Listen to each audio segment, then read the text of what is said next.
Hola, muy buenas tardes. Les damos la bienvenida a todos y a todas a esta segunda sesión sobre la mesa redonda que organizamos en conjunto con Vanessa Empinotti sobre relaciones hidrossociales. En esta segunda y última mesa tenemos a las colegas Yafa Trullo, Denise Rocaservat y Vanessa Empinotti. Estamos muy contentas de contar con estas tres investigadoras que han hecho grandes aportes en la materia. Vamos a empezar con Yafa, la cual va a hacer su presentación en inglés, pero podemos después en las preguntas y respuestas hacer como una traducción paralela. Thank you very much, Yafa. You have some 15 minutes. I will let you know when you're close to the time limit. Great, sounds good. And can everyone see my screen, the correct screen? Okay, okay, wonderful. Yeah. Okay, thank you. Okay, well, thank you again to Vanessa and Maria for inviting me to be part of this panel. Really excited I could make it, and I'll just dive right in. Again, sorry about not speaking Spanish or Portuguese. I really wish I did. Anyway, my talk is on disrupted waters. It's titled The Uneven Hydrosocial Geographies and Invisible Infrastructural Violence of Delhi's 2016 Water Crisis. So in February of 2016, Jat protesters in Haryana, which is a state in India, damaged the Munnak Canal, which is a major canal that transports water to the megacity of Delhi. It was damaged in at least two places, breaking a 150-foot portion of the carrier channel that you see the picture of here. This infrastructural violence prevented an artery of Delhi's water supply from entering the city and being centrally distributed amongst the populations and reaching water treatment plants. In essence, it closed off water to the majority of people that were connected to the piped water supply. This violence was orchestrated, as I mentioned, by a Jat group, which is a caste group that was advocating for more reservation, basically reservation rights. They're not necessarily categorized as non-dominant caste, and so they don't have special reservation rights, and they were trying to get those rights, and it was basically a very violent act of kind of exploding the canal. My research on this looks at this water crisis when basically the city became temporarily waterless for those residents that are connected to its central water supply. But I'm really interested in what happens when water infrastructure is damaged and disrupted, and what comes to count as disruption in the first place. And through my research, I argue that disruption can't be taken as a pre-given fact, but rather what comes to count as disruption is a product of discursive and political processes. So I found that both the state and media gave attention to this visible violence, this infrastructural breakdown and disruption, but that attention actually eclipsed everyday forms of invisible violence associated with Delhi's chronically interrupted water supply. In particular, I'm going to argue that the urban poor were actually the least affected by this infrastructural breakdown, mostly because they are in a situation where they chronically are suffering from breakdown. And so this particular one didn't resonate with them as very different from what they experience in the everyday. This research builds on scholarship that demonstrates that infrastructure interruption reflects and reproduces inequality. I'm thinking of Colin McFarlane's work, and I'm thinking about Jonathan Silver's work and so many others, and I'm sure people in this room too that have worked on disruption and infrastructure. And typically in this literature, we see that breakdown, people argue, and I think Starr was one of the first to argue that breakdown and disruption is the moment that infrastructure becomes visible. Things that we take for granted, like pipes functioning underground, suddenly aren't functioning, and we see them and we understand the infrastructure in different ways.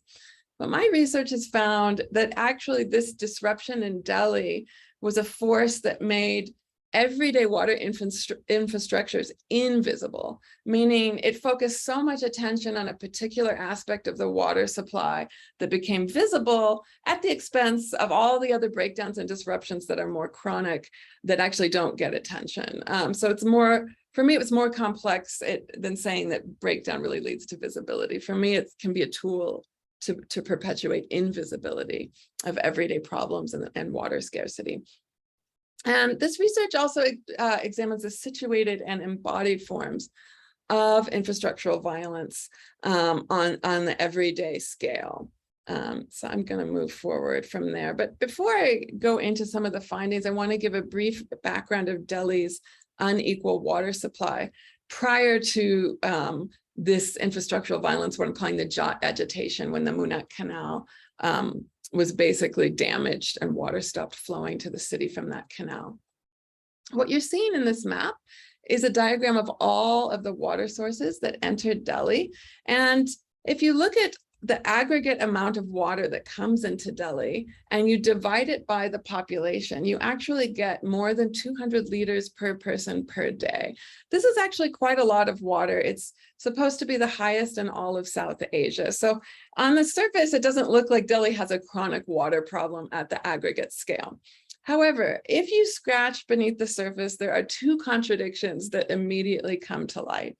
The first is that about 50% of water, once it enters Delhi's treatment plants, is lost water. It disappears. It's not metered. No one knows exactly where it goes. And there's a lot of theories and there's a lot of finger pointing to who's accountable for that water. So now we're 50% of that water is gone. We're at about 100 liters per person per day that we know about in terms of reaching the population. The second contradiction about Delhi's robust water supply can be seen in this legal act, which basically states that anyone that's living in contravention to the law does not have a legal right to access the central water supply. And by contravention to the law, the state has interpreted that as living in an informal settlement that's not authorized by the state. Thus, if you're in an informal settlement, which more than half of the population is in one form or another, you do not have a legal right to get a centralized connection to the water supply. So now we have half of the population that's not even connected to centralized pipes. For those that are connected, this is a map that the state has given out that basically shows water inequality amongst connected neighborhoods. So what you'll start to see from this in liters per person per day is that on the south of this map, Mirali, you're only getting 29 liters per person per day, radically different than maybe the cantonment area that's getting 509 liters per person per day. So there's vast inequality in water, who's getting water, even if you are connected. And water runs only about 1 to 3 hours a day, depending on your neighborhood. So you certainly have to store water. And for those connected to the water supply, as you'll see in many cities of the global south, there are tanks that are used to store water. There are ways to procure water when it's not running and make sure that it's going to your house. And one of the main technologies that helps to boost water is actually putting in illegal pumps and pipes that mean when water flows for 1 hour a day, you can maximize how much you get if you install an illegal pipe or a pump, a pipe that's actually bigger than what's sanctioned by the state, or a pump that's actually illegal because it sucks water to you, provides pressure to your house at the expense of other houses. And these are very common, and I call them contagious practices, because if your neighbor has a pump, then you basically have to get one, or you're not going to get any water. All the pressure is going to put the water in their home. So everyone sort of has to get them. The other thing people do is they pay to install an unregistered tube well. And by pay, I mean they have to pay bribes. They pay off politicians. They pay off municipal employees. They have to pay off the police to not report their unregistered tube well. But this is a way to bypass some of Delhi's chronic water problems when people don't have enough water, even in authorized areas. Typically, in many informal settlements, tube wells become too expensive to install. It's often more than $1,000. And the bribes that go on top of that add up, and you have to kind of pay bribes every time you dig deeper. So it's something that is much easier if you have political connections and you're in a legal authorized colony.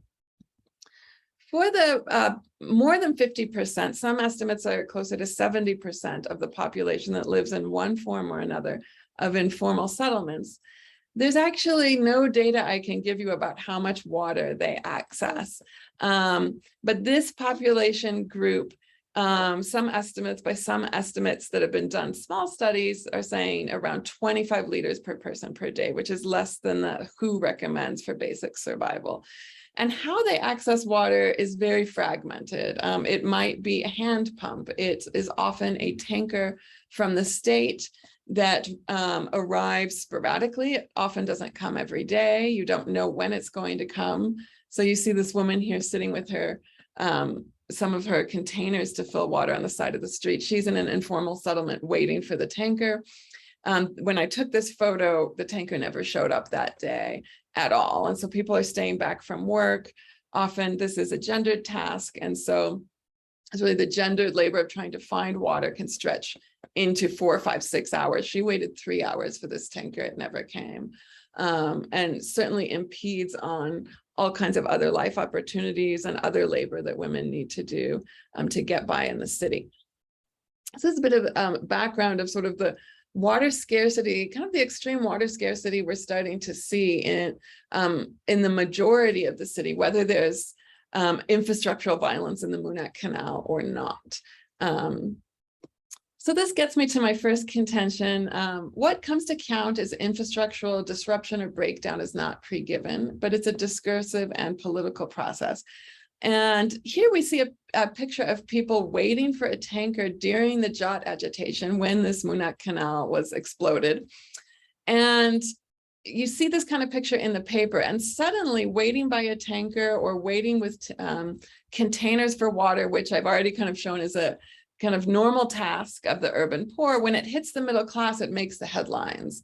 And this kind of waiting for water suddenly is cast as something that is unusual, that's not normal, and that is a sign of the infrastructural violence that took place in the canal. And this is labeled a water crisis. While the regularity of this type of practice for the millions of residents of informal settlements is not perceived as a problem or crisis in the media, which I found very powerful.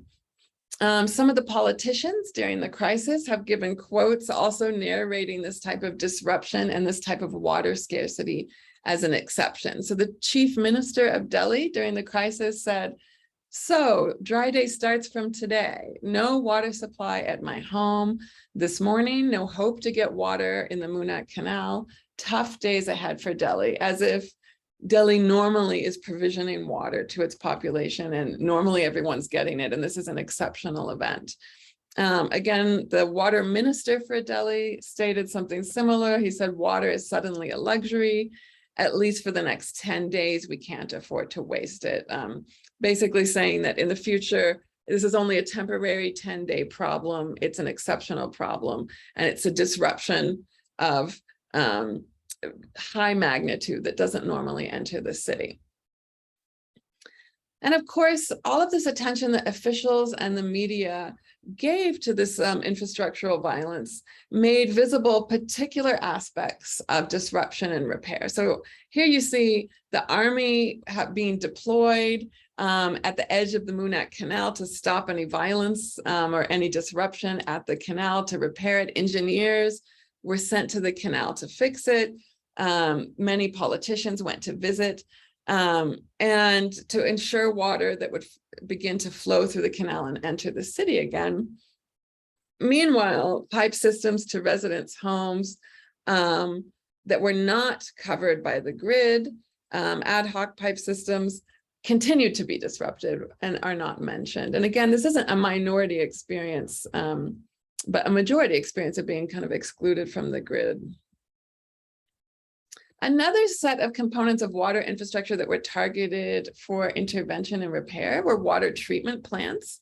So several days after the Munat Canal was damaged, 2 additional water treatment plants were closed in Delhi because water had to be diverted around the canal and go through the river Yamuna, which was very polluted. And so there was a very high ammonia rate, and it basically caused several treatment plants to break down. So the disruption was then had this discursive effect of bringing to light the role of pollution and ammonia in the Yamuna, which again is an important issue. Obviously, the river is polluted, but it also suggests, it narrowed this meta-narrative that Delhi's water supply merely needs technological fixes to its treatment plants and merely needs to repair that canal in order to fix the city's overall water problems, rather than addressing or shedding light on the city's highly unjust and unequal distribution.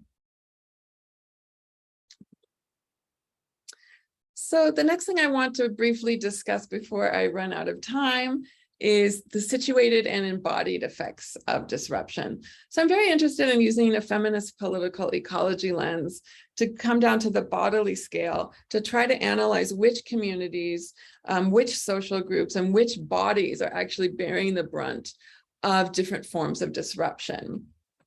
And what I found is, in terms of the states casting this disruption of the Munat Canal, in terms of the Munat Canal problem, the poor and lower middle classes actually experienced less change and disruption from the crisis compared to middle classes, precisely because disruption and breakdown are ordinary facets of their life, of piecing together fragmented supplies, not being connected to the centralized supply. And when I asked about this crisis over and over, people really had to think very hard about when was this crisis. It didn't really register, because their off-grid water is something they're always problem solving and always having to go 2, 3, 4 days without water and rely on neighbors, rely on employers, sometimes rely on other communities.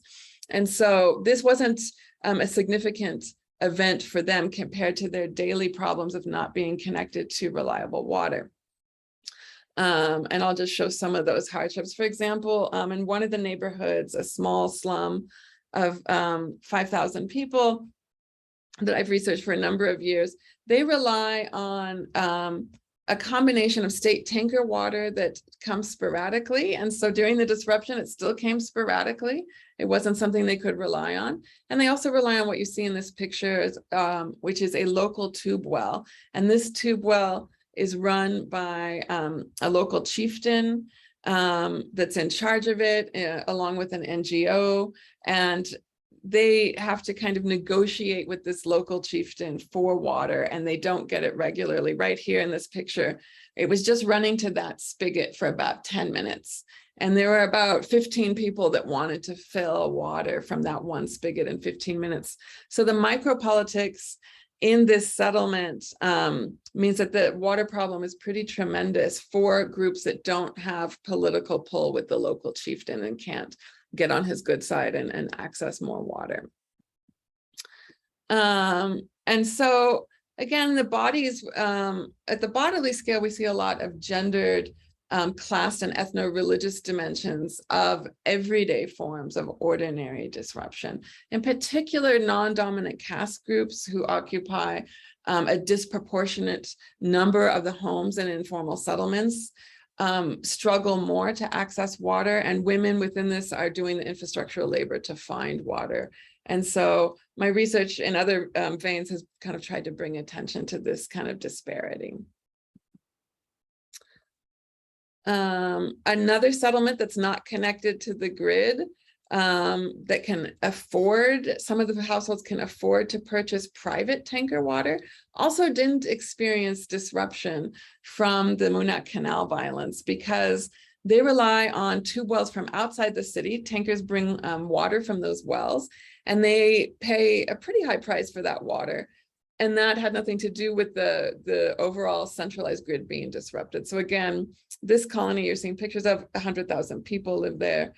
They actually didn't experience that disruption. Every day they're experiencing other kinds of water problems.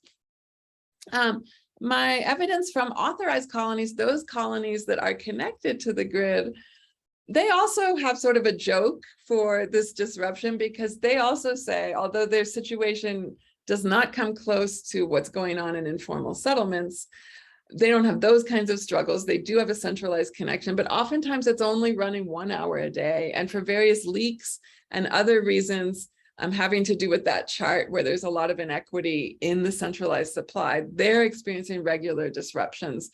And so this woman who I interviewed, you see here, she said, this was more than a year after the water crisis. She said, I just had a jot agitation, kind of making a joke about the Munich Canal at my house for 2 days this week. So she's basically saying whatever happened a year ago with the Munich Canal is happening, at least a couple times a month in her house, because her water becomes disrupted. However, at the end of the repairs of the Munich Canal, which lasted about a week to get water flowing back to the city, the chief minister said, thank you, Army, thank you, Center, for securing the canal back. Great relief to Delhi, as if the water problems in Delhi have been solved. Okay, I will conclude by saying, my research has really found that disruption and breakdown are not things that we can think of as pre-given facts. And they're really something that are discursively, socially, and politically produced. And they serve different ends in terms of perpetuating different kinds of invisible violences, is what I found. And my second finding is that discourses of disruption are very powerful, and they show how some forms of temporary water scarcity, in the case of this canal disruption, supersede forms of chronic water scarcity. And they're kind of a tool, and if we can think about how they're socially constructed and what political and social ends they perpetuate, we can try to understand some of the water inequality and scarcity we see on the ground, and the everyday forms of infrastructural violence that don't often get captured so much. I will conclude there. Thank you very much, Yafa. I used the subtitles, so it would be better for people easier for people to follow, just in case. That was a very interesting case from New Delhi. What do you think about taking some questions now, or would you? No, I think it's a good chance now. If you have any questions or comments for Yafa, I have some, but I will wait.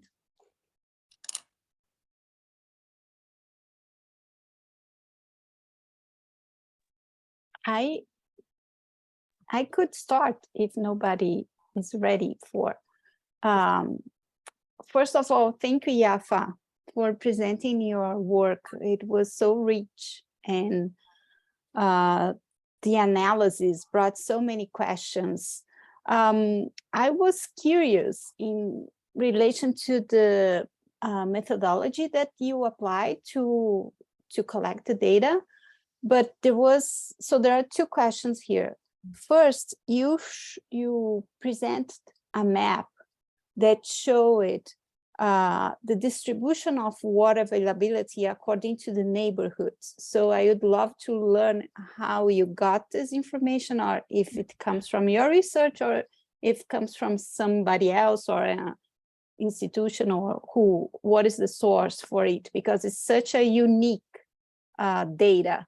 And the other question would be about how did you collect your data? What are the methodological practices that you use in order to work with hydrosocial relations in the context of New Delhi? Thanks so much for those questions. So the first one, that map, I got from a PowerPoint presentation that someone in the water board gave. It was an internal presentation. I think at some point it may have gone external. They posted it online on the Delhi Jal Board, which is the state water board's website. And I was like, oh, this is great, because when you go and you talk to engineers, they don't give you that. So somehow it was, and usually, as many of you have probably encountered in your research, when you go onto government websites, you don't get data. But anyway, this time, I don't know how and what website, through what mechanism I did that day find that particular presentation. But that's been helpful for me. They do admit water inequality across the board. But, I'm not even sure how accurate that is, but I think it's helpful for me to kind of understand, and for us to understand, okay, even the state says there are problems, but they just don't acknowledge the scale of problems, particularly off the grid.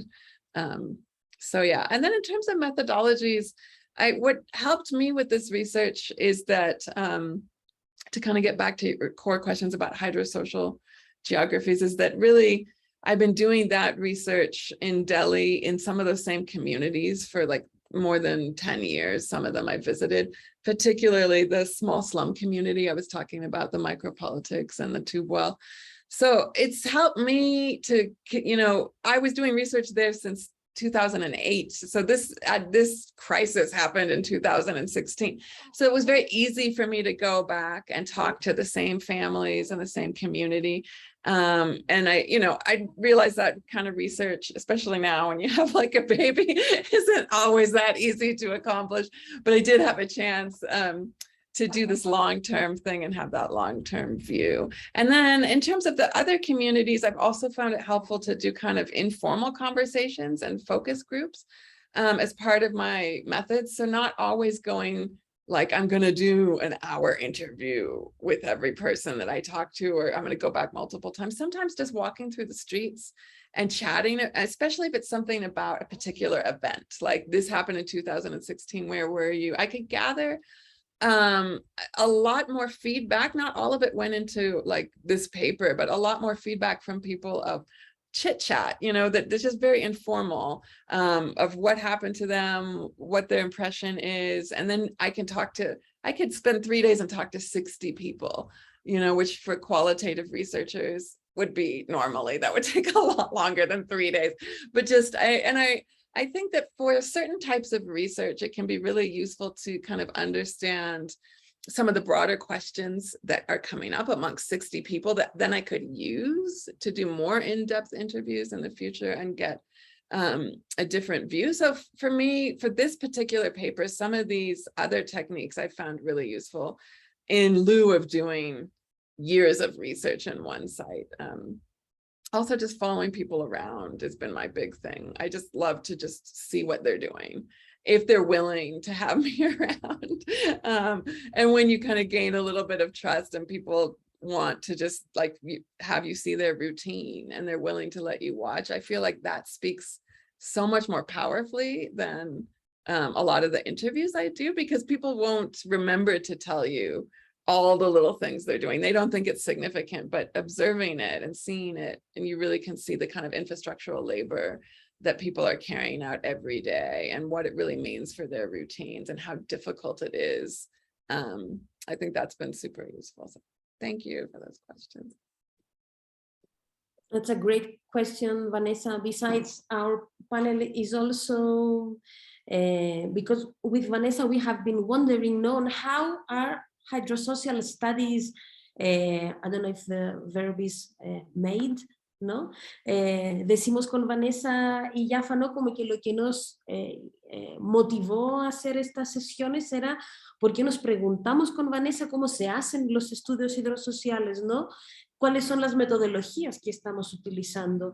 And there is something very interesting from what Jaffa is saying. No, there are two things. First, that I also see in our work. No, first of all, behind a very paper that looks simple and about one event, there have been like years of background work, no, and affinity with the people, no, which is a very important ingredient in our methodology. And on the other hand, not being so obsessed with methodology, you know, like water diaries, ethnographic work. No, so it's much simpler or more difficult even to have this confidence with the people, observe them, understand their reality. So there is a lot of richness in this like more informal and like everyday relationship the people, no? Especially if we try to understand hydrosocial relations that are so subtle and very, as from a feminist political ecology perspective, no, very bodily, very embodied. So it makes a lot of sense, your response, Yafa.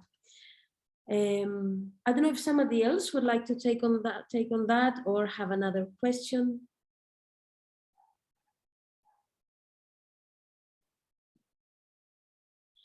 I would like to comment a couple of things, Yafa, because that case was very interesting. And of course, it's very interesting to see it in comparison to scarcity, no? Because I have been studying, for example, water tracks in rural Chile, in the places that are struck by drought, and they have all these like avocado monoculture, yes. So I was looking at the crisis of the water sources, and you have here the crisis of infrastructure, and the results are quite similar, no? So you have these hydrosocial networks that are like more precarious, unstable, and they bring to the surface many inequalities. There is something very interesting on the caste and class association with water. Regarding India, the first time I read about it was with Laila Mehta, that was studying scarcity, and she was saying that different castes have different wells, because lower castes were supposed to have, you know, like they were dirty, the water from those wells, but when there was extreme scarcity, higher castes would take, you know, they would invent, you know, like a rule so they could take that water. But I was very intrigued, not surprised, but intrigued what you said, that the poor and lower middle class were less affected with the disruption, no? So this reveals a lot about the baseline, how things were before the disruption. For example, in another city that I was studying, actually poor and lower middle class people were more affected when you have an infrastructural crisis, because poor people are more dependent on tap water, no? But it's different in the cases where people are left outside the grid. So it's very interesting to find cases, similar cases, and understand how inequalities are being or brought to surface or widened, no? With these disruptions or temporal scarcities. And the one thing that we see in common, I think in most cases, is that people depend a lot on solidarity, collaboration, know that people help each other, either in slums or the cities, to help each other when there is lack of water or this infrastructure disruption. I think that's my main comment, and thank you again very much for the presentation. Thank you so much for those comments. That's super helpful, and gives me some more kind of juicy things to kind of chew on as I'm kind of working through this paper more, and how to frame it, and kind of the things that kind of struck you about it. And I also think that's really fascinating and makes sense. I mean, I also kind of thought poor groups, you would usually kind of expect for sure they're going to have a much worse situation. And I think part of it that I don't want to do, which I might inadvertently be doing, is kind of normalizing. They're also normalizing when they talk about it, like all of the practices they have to do every day, which are completely disruptive.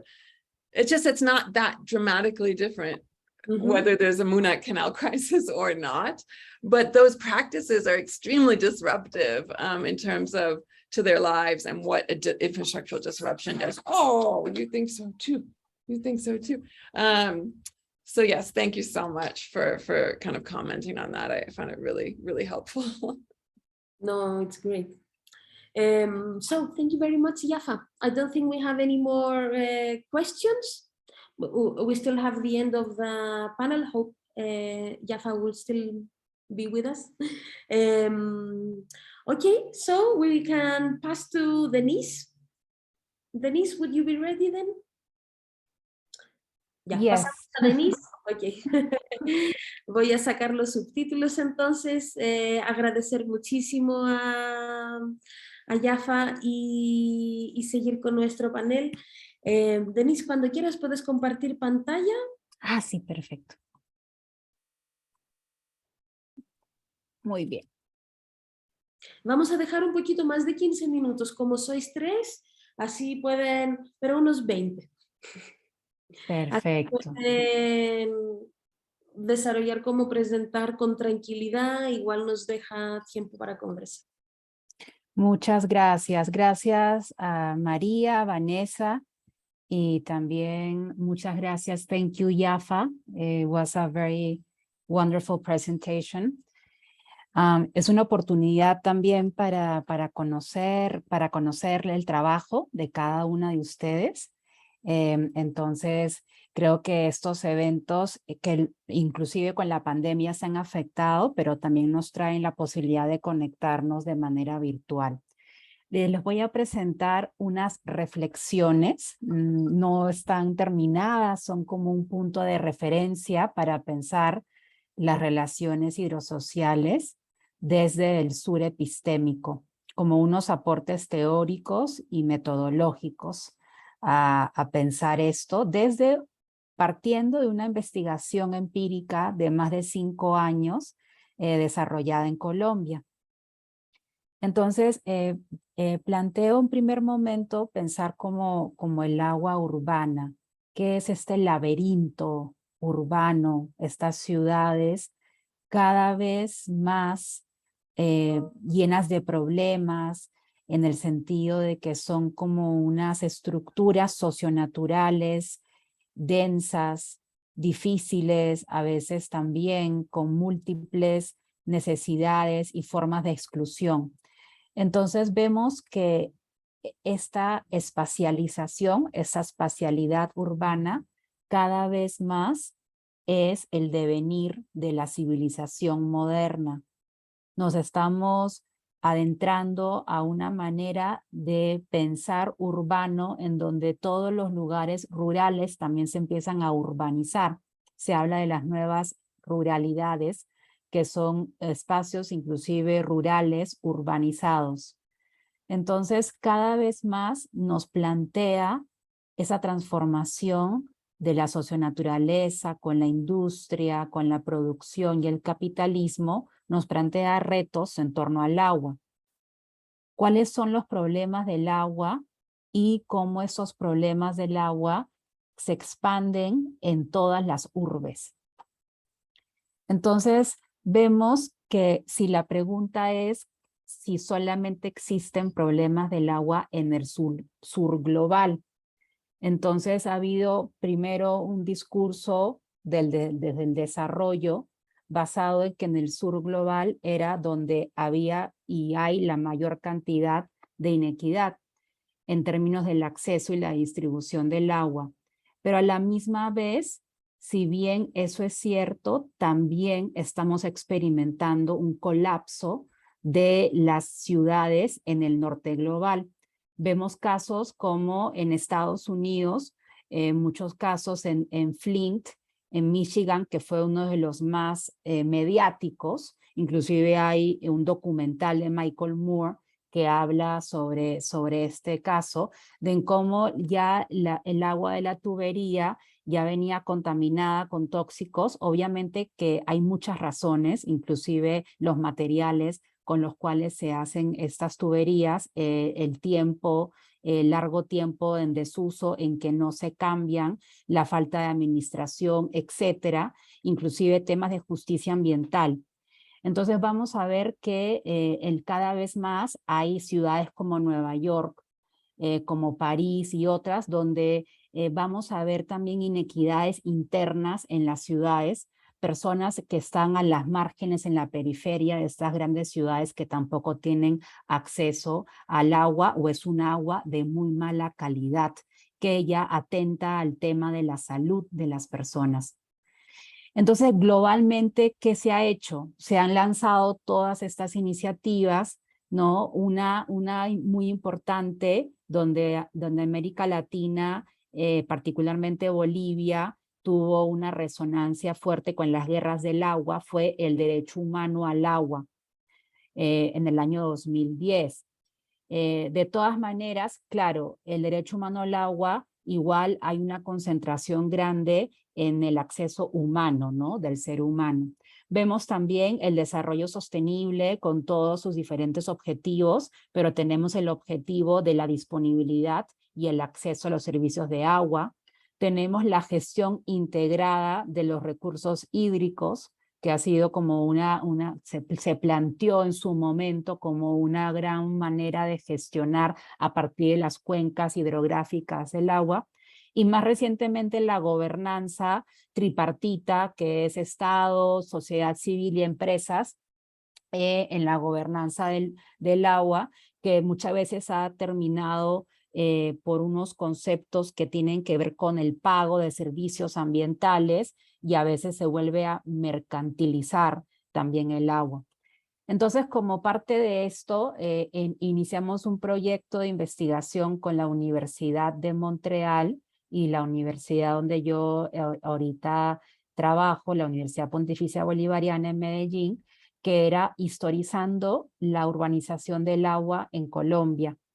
Y este proyecto de investigación que empezó en el año 2016 y ahorita estamos terminando con unos últimos informes y próximamente vamos a lanzar un libro, resultado de la investigación.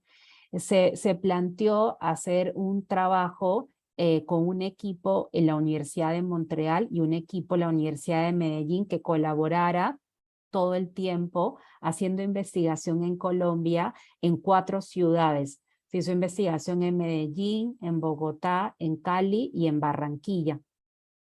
Y en el caso del componente del grupo que trabajó en Medellín, tuvimos 3 grandes objetivos específicos. Uno es identificar los discursos y las prácticas de justicia hídrica en el contexto en Colombia, reconocer y contrastar el rol de la sociedad civil, incluyendo los usuarios del agua en torno a la justicia hídrica en los casos urbanos, y reconceptualizar la teoría hegemónica de la urbanización del agua a partir del caso de Colombia.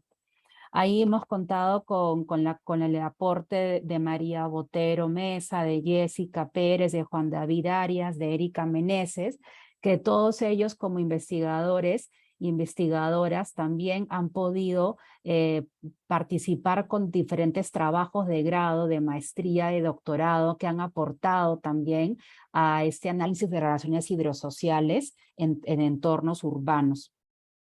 Entonces, ¿cómo comprender la urbanización de las aguas en Colombia en medio de una crisis planetaria? Una crisis que nos afecta a todos, a todas.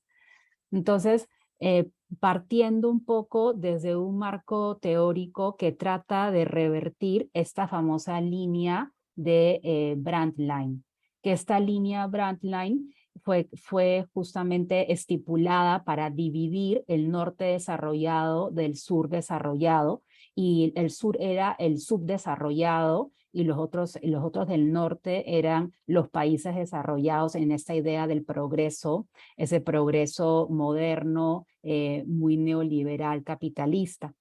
Y ya las teorías del sistema mundo empezaron a hablar de más bien países centro y periferia, y empezaron a replantearlo.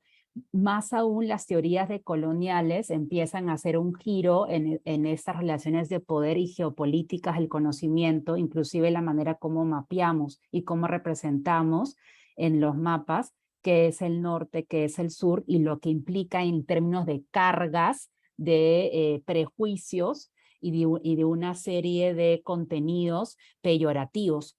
Entonces, de esta manera vamos a partir de pensar el sur y el norte desde una arista que revierte estas influencias que a veces nos han naturalizado la relación, como que han naturalizado una relación acerca de cómo deberían ser las relaciones sobre el agua o hidrossociales en el sur global y en la India, y le damos la vuelta, un poco también haciendo una especie de reto, un desafío que no está exento de problemáticas ni es purista, sino que tiene también serios cuestionamientos, pero tratamos de decir, bueno, ¿qué pasa si empezamos a ver las cuencas en relaciones planetarias, donde estamos afectados por un sistema global, que es un sistema global de capitalismo neoliberal, con unas bases muy de la ciencia moderna o un discurso muy europeísta moderno, y por otro lado patriarcal. Y a partir de ahí empezamos a entender cómo las relaciones hidrosociales se están dando en Nueva York, cómo se están dando en Buenos Aires, cómo se están dando en Pakistán, entendiendo que vamos a tener una multiplicidad también de inequidades, porque a la misma vez hay unas afectaciones del capitalismo que crea en su estructura, crea siempre inequidades y siempre va a ser una estructura fractal. Entonces, de esta manera empezamos a ver los casos de estudio, que en nuestro estudio hicimos 3. El caso de Barranquilla lo hicieron compañeras de la Universidad de Montreal.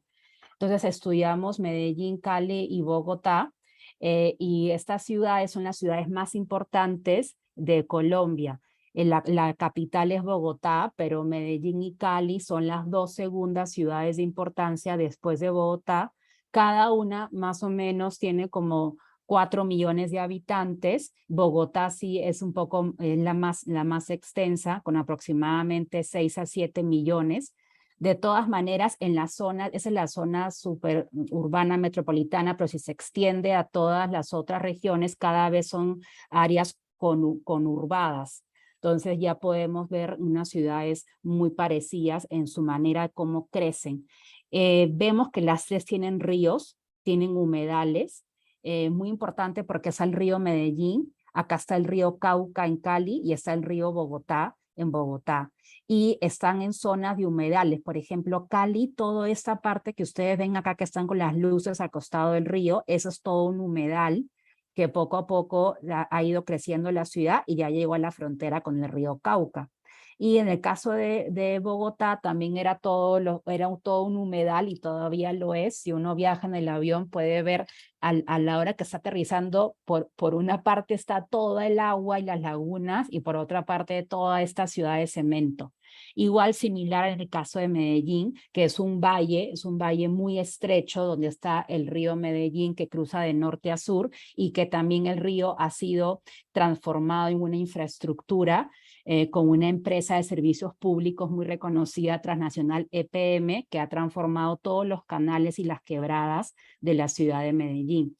Entonces, en estos lugares donde también vemos subjetividades, si se quiere, híbridas, mestizas, chejes, barrocas, también tratamos de pararnos desde una teoría subalterna para tratar de teorizar ese individuo, esa subjetividad urbana en toda esta complejidad que lo da estar de una posición también, si se quiere, postcolonial o decolonial.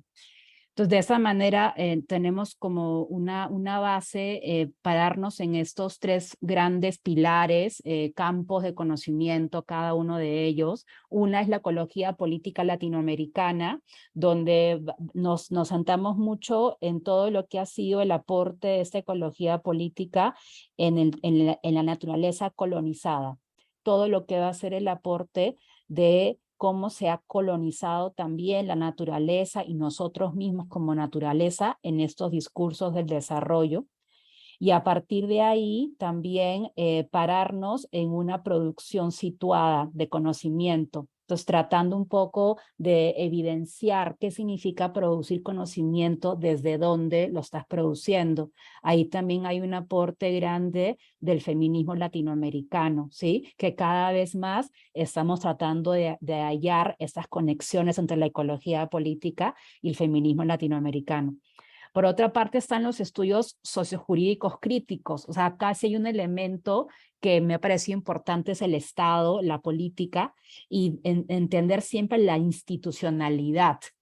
las instituciones y hacer un diálogo fuerte con qué cosa es la ley, el derecho, el Estado, y a partir de los estudios críticos jurídicos poder lanzar maneras de pensar el pluralismo jurídico, la interlegalidad, ¿sí? Y sistemas múltiples normativos constantemente en confrontación, tanto desde abajo como insertados por arriba en esa tensión, pero mucho más allá de los binarios, tratando de ver las prácticas cotidianas normativas. Y por otro lado están las alternativas al desarrollo, como una producción también que se ha hecho bastante en América Latina. Tenemos a Gustavo Esteva, Arturo Escobar, que han lanzado realmente unas investigaciones muy poderosas para plantear este discurso del desarrollo como un gran discurso que nos venden y a la misma vez nos hicieron subdesarrollar, y con esta idea lo que hemos hecho es desvalorizar también los conocimientos propios y locales que han permitido la vida en muchas ciénagas y humedales, en los Andes, en los mares, etc. Y a partir de ahí lo enlazamos con una idea de epistemologías del sur, que, digamos, se basa en Boaventura de Sousa Santos en un primer momento, con esta aporte que él hace importante de abrir los sentidos a que la modernidad y la ciencia moderna a veces lo que ha hecho es una ciencia indolente que ha negado o ha invisibilizado otros conocimientos, y se plantea una sola verdad como una verdad absoluta y una sola validez. Entonces, abriendo las otras formas de entender la ciencia, inclusive, acá estamos hablando que la ciencia también no es solo eso, ¿sí? Eso es importante, porque no se trata de que simplemente que la ciencia no sirve, sino que la ciencia no solo es un asunto monocultural o una jerarquía de conocimientos, sino que es un conocimiento como el de los otros conocimientos que se han construido históricamente en los territorios, que sirven para solucionar los problemas y tener una vida digna. Y efectivamente, conocimientos también que le aportan a la justicia ambiental.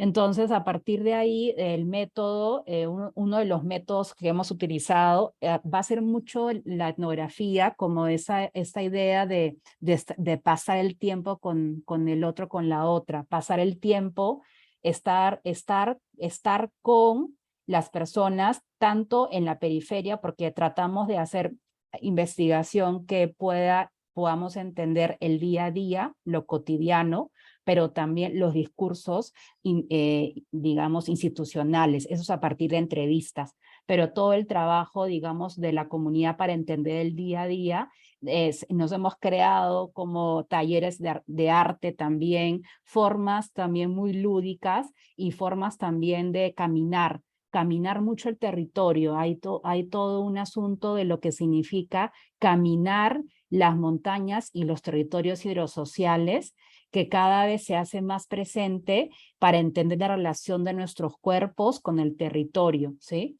Y de ahí también todo un asunto de investigación-acción, que también hemos establecido una relación muy fuerte con los movimientos de justicia hídrica, tratando de entender cómo transformamos también ciertas situaciones de injusticia. Y por otro lado, toda la parte de archivo es muy importante, toda la parte de historia ambiental. Un asunto muy importante que hemos rescatado es la historia ambiental de los lugares, inclusive planetaria. Eso es lo que hemos tratado últimamente en la última investigación con una de las estudiantes, con Erika.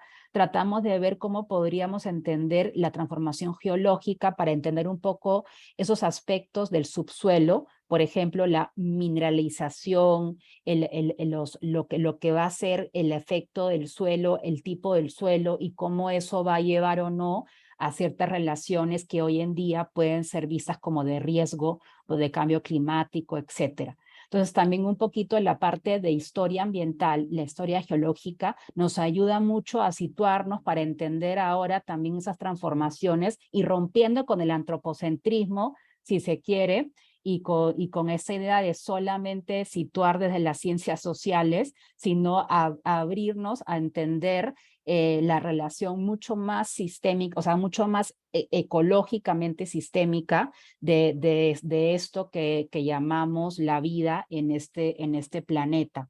Eso nos ha llevado últimamente a pensar mucho la etnografía multiespecies. Entonces hemos incluido, cada vez más incluimos en esas etnografías sobre las relaciones hidrosociales, las relaciones con otras especies, pero también con otros artefactos. Entonces también todo lo que es centrales hidroeléctricas, todo lo que es la tubería misma como un artefacto, ¿no?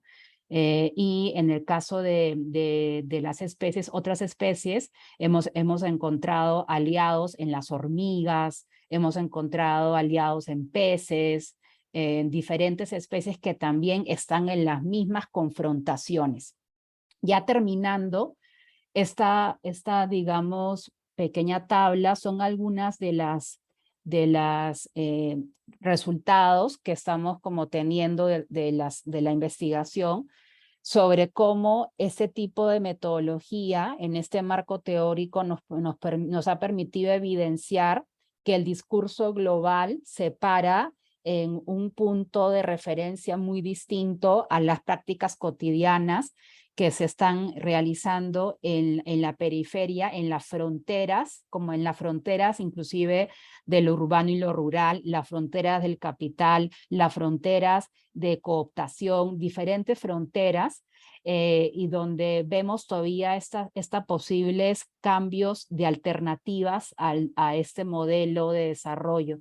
Entonces vemos que los discursos globales, por ejemplo, están muy enfocados en la cobertura universal y hemos encontrado que esta idea de la cobertura universal, que aparentemente, obviamente todo el mundo la quiere, inclusive también los movimientos de justicia hídrica quieren una cobertura, el asunto va a ser a qué costo, bajo qué modelo. Entonces también las prácticas cotidianas resisten y piden una coexistencia de sistemas mixtos, de que no dependamos de la misma tubería, que sea una tubería que controle, por ejemplo, que sea una monotubería que controle todas las aguas, ¿sí?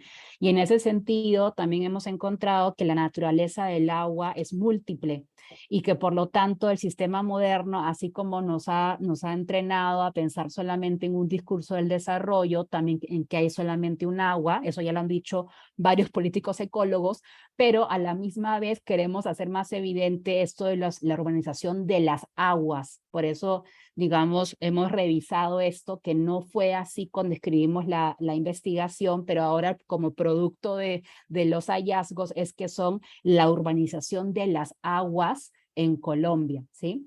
Entonces, bueno, de esa manera hay varios de estos que ya están, esas son publicaciones, varios de estos ya están publicados en algunos capítulos o revistas, artículos que ustedes pueden leer con más atención.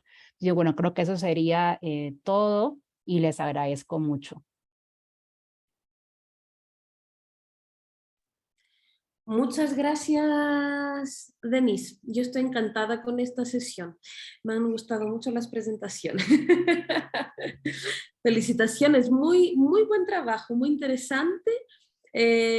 Como siempre, para no monopolizar, voy a abrir la palabra. Por favor, si alguien tiene un comentario, una pregunta para Denise.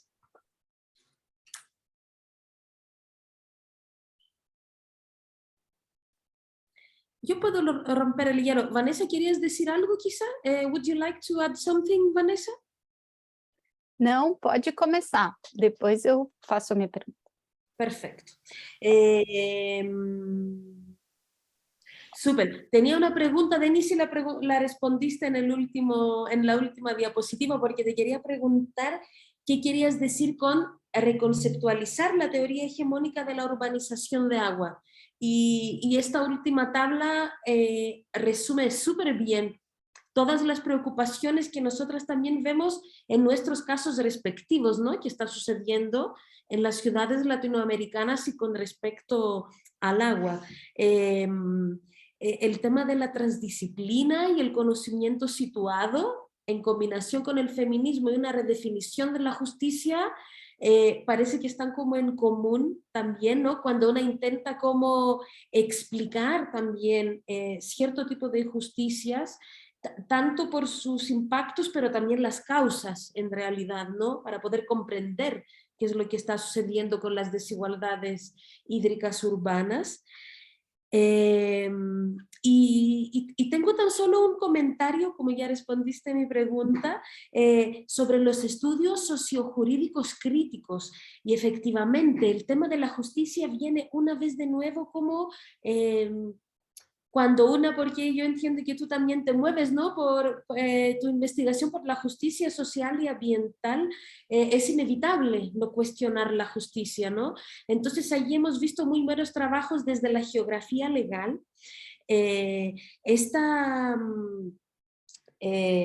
Unas temáticas que puedo como acotar, digamos, en esta misma línea, ¿no? Desafiar esta idea universal de lo justo, ¿no? Y pensar quién define qué es lo justo, quién define las leyes, quién hace las leyes, quién dice que todos somos iguales ante las leyes y que todas las aguas son iguales ante la ley, ¿no? Entonces, cuando tú hablas de las aguas, yo he trabajado mucho con agua desalinizada, potabilizada, entonces hay mucha diferencia económica, material y simbólica con respecto a dos aguas que son igual, porque son iguales ante la ley, porque cumplen con la normativa, pero es muy distinto para la gente si la fuente de su agua es la cordillera o el lago o la napa, o si es el puerto, de donde ven que pasan barcos o que tiran aguas servidas, etc. Y eso nos lleva también a esta contradicción entre qué es lo que es legal y que lo está bien según la ley y la experiencia cotidiana, ¿no? Como que todo puede estar acorde a la ley y todo perfecto, pero no sé, un ejemplo como que un agua que cumpla con la normativa de agua potable está todo bien, pero la gente no la quiere tomar, o puede haya un parámetro que no se mide, ¿no? Entonces, cómo la experiencia personal viene a revelar injusticias que no capta, digamos, como la ley. Y un último punto que creo que es interesante, un poco para enriquecer esta misma línea, ¿no? Que va un poquito también por un lado pequeño de la geografía física crítica y tiene que ver con qué tipo de indicadores, límites, thresholds usamos, ¿no? A partir de cuánto un agua está bien y para quién. A partir de cuánta reducción de precipitaciones tenemos sequía, ¿no? Porque si tiene sequía o no, implica ayuda, implica dinero, implica, no sé, buscar otro tipo de agua. Entonces, ese tema de los estudios sociojurídicos críticos y el agua, la naturaleza en general, pero como nosotros trabajamos el agua, lo veo como un área como muy, muy rica, y de cada una de las cosas que hemos presentado y de lo que yo tengo en mi cabeza, de mi trabajo y de Vanessa, hay mucho que aportar, ¿no? Como hay muchas dimensiones que podemos ver allí. Eso. Totalmente. Sí, me gustó. Tenemos mucho que conversar, Denise, otro momento. Sí, totalmente. Y solamente quisiera anotar en este asunto de lo sociojurídico, realmente es un área que tenemos que darle todavía mucho más fuerza, sobre todo porque ahora con el grupo tenemos dos abogadas en el grupo de aquí de Medellín, y una de ellas está aportando en la redacción de una nueva ley para los acueductos comunitarios en Colombia. Y vemos los límites del derecho, y los límites se hacen un contorno muy específico en esos límites que nos cuestionan todo lo que ha sido los grandes legados del derecho a la naturaleza, que son los nuevos derechos que se dieron en Ecuador, que irrumpieron con fuerza en todo el continente, que Colombia ha seguido, porque también ha garantizado derecho a los ríos, ¿sí?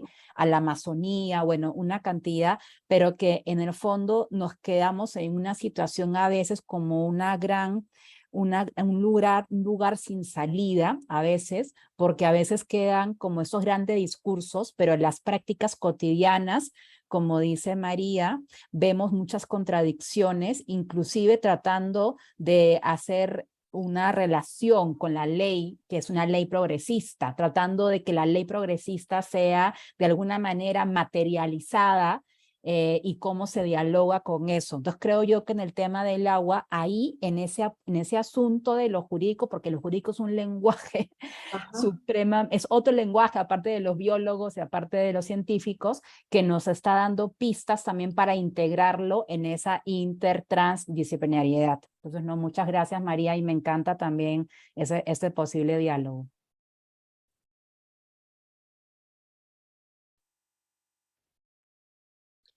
No sé si alguien más tendría una pregunta, consulta, comentário.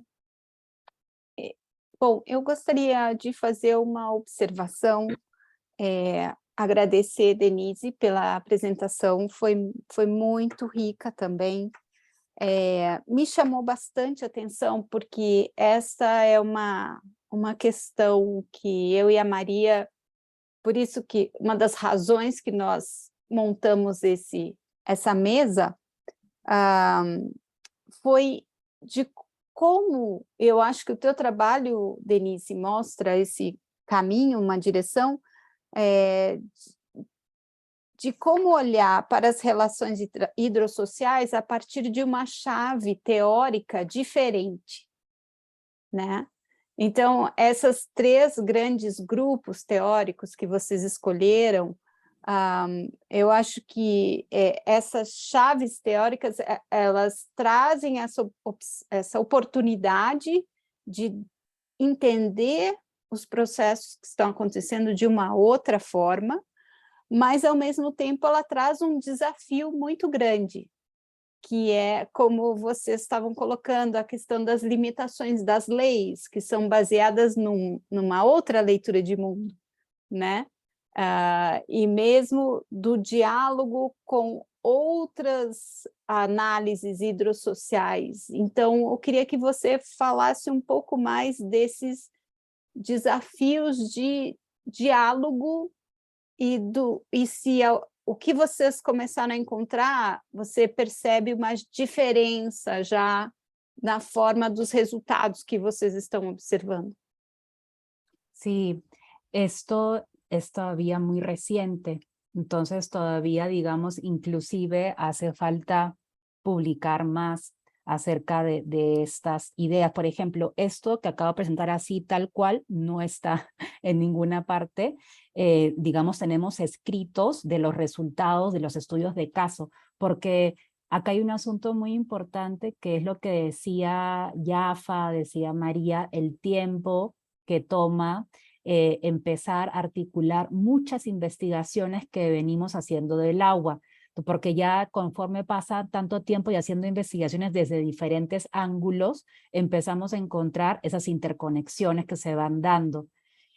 Yo, digamos, creo que es un desafío también bastante en términos de la academia, también como, y lo hemos hablado inclusive como grupo de trabajo de ecología política, plasmar estos repertorios de gafas teóricas que nos permiten visibilizar y articular otras maneras de entender la realidad, ¿no? Y de esta manera creo yo que hay unos asuntos que son difíciles, porque inclusive lo del norte y el sur global está muy marcado, y me ha pasado con colegas con los cuales trabajo y colaboro, por ejemplo, europeos. A veces me ha pasado que es un poco difícil poder que ellos entiendan un poco esta otra mirada, simplemente por un asunto que también creo que toma tiempo.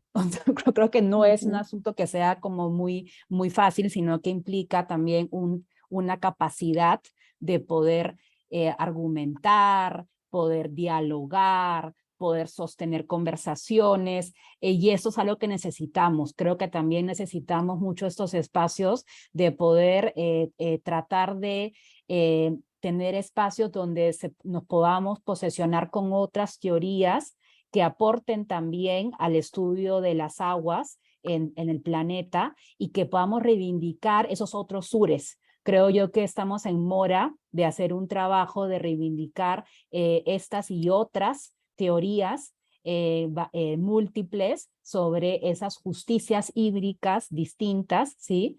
Y hacer como también un diálogo, qué cosa es lo que nos une, porque también a veces siento que solamente es la diferencia, pero ¿qué nos une en esa multiplicidad? Porque al fin y al cabo estamos en el mismo, respiramos el mismo aire y estamos en el mismo planeta, nos unen cosas, ¿no?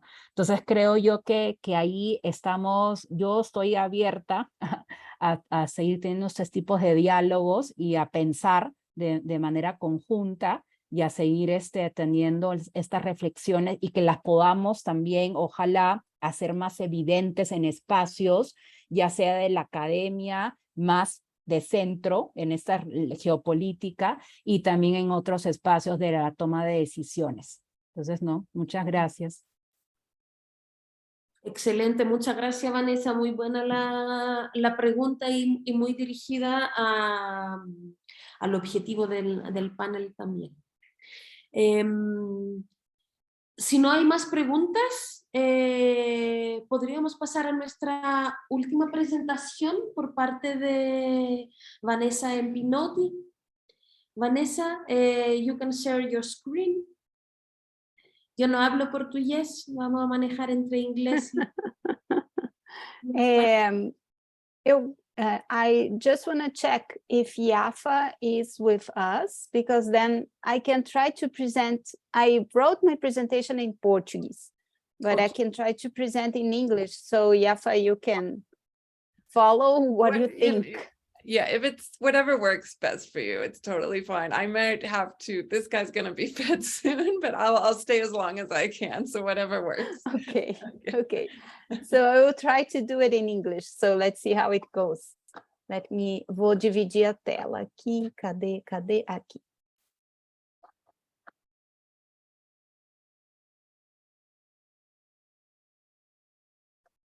Vocês conseguem ver a minha apresentação? Ok. Mudou o slide? Mudou? Perfecto, Vanessa. It's Okay. changing and it's full screen, so it's perfect. Okay, great. Thank you. So this presentation that I'm gonna this material that I'm going to present is based on a research that I have been developing with a group of researchers here at the University of the Federal University of ABC in São Bernardo do Campo, São Paulo, Brazil. I have been working with Professor Luciana Ferrara and master students Veridiana Godoy, Fernando Boton, and undergraduate student Renata Sarti. This presentation it's about the production of the inequalities through hydrosocial relations, how water insecurity takes place in the region, in the ABC region in São Paulo, Brazil. So to start this presentation, I wanted to highlight how we understand water, so that it goes beyond its materiality. It's based on the readings and how we as political ecologists, we understand water. So water as a hybrid element that is the product of biophysics and social processes.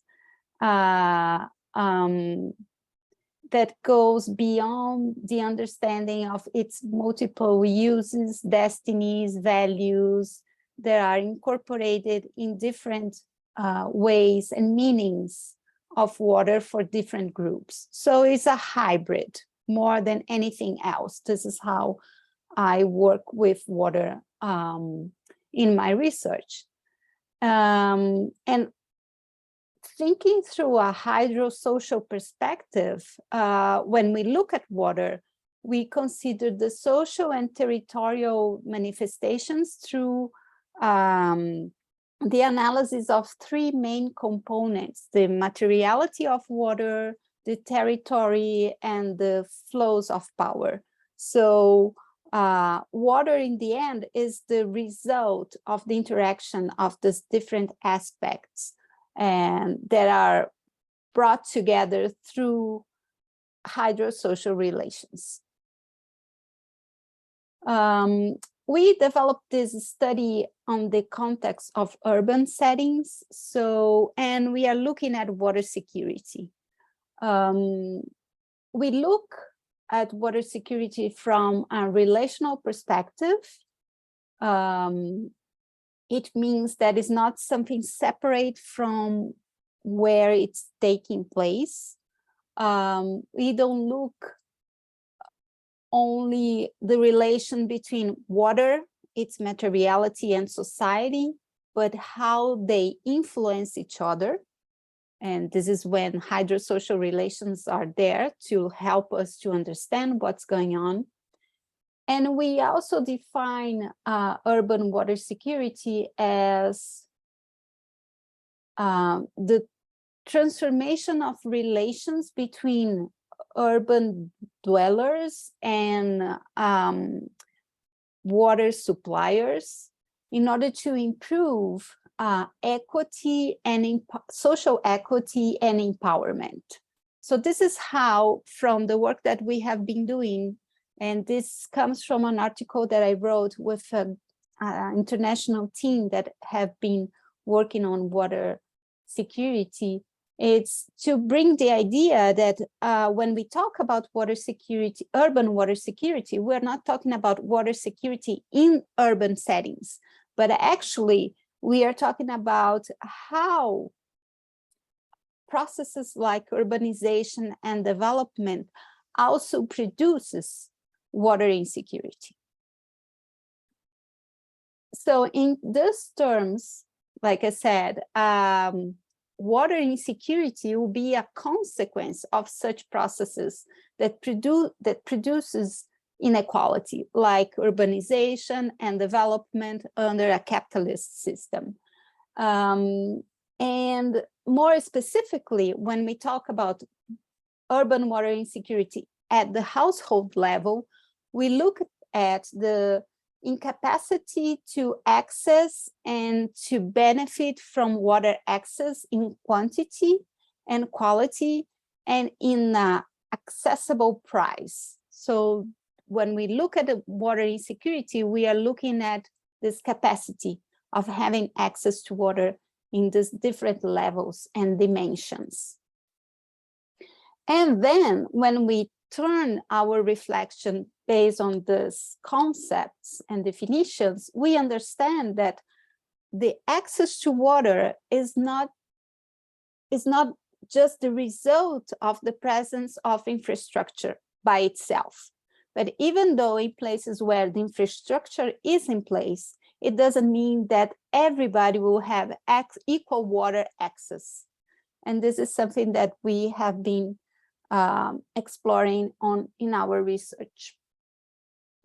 So in order to understand how urban water security takes place, we need to look at the materiality of water, but not just water, but also the materiality of infrastructure, the political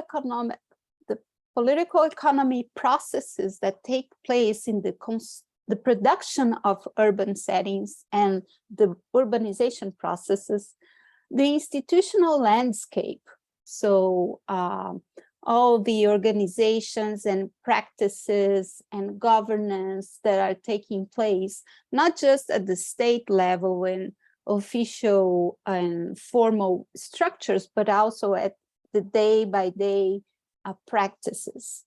And besides that, we also need to look at values and the symbology of water and meanings of water for different people and how they interact with water and how water is part of their lives.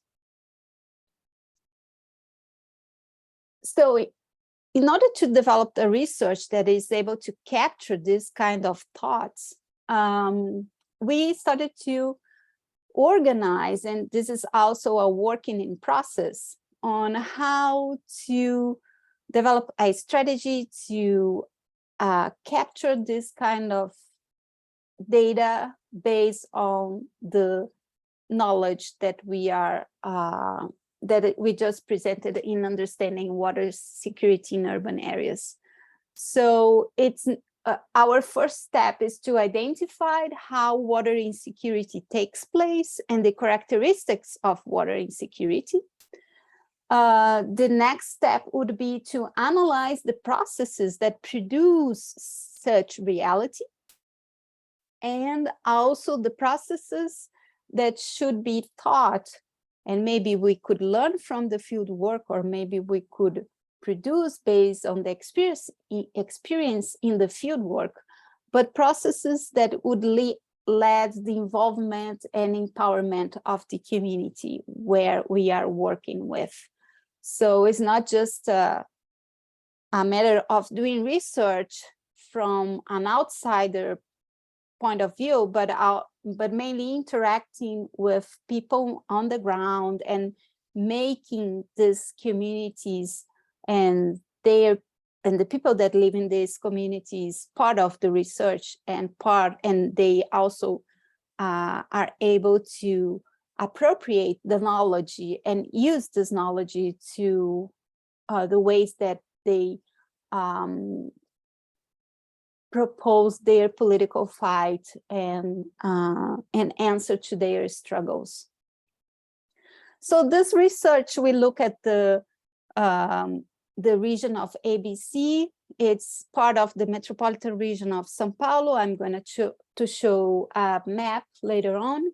But this research specifically is part of a larger research that we did on diagnostic of territorial dynamics in the ABC region. And for us, our group looked at specifically water insecurity at the household level. So this is the metropolitan region of São Paulo. This is the municipality of São Paulo. And this is the ABC region. The ABC region is composed by 7 municipalities. And we look at 4 municipalities and 6 communities in this research. Our goal was to identify, to map, and to characterize the water insecurity conditions at the household level in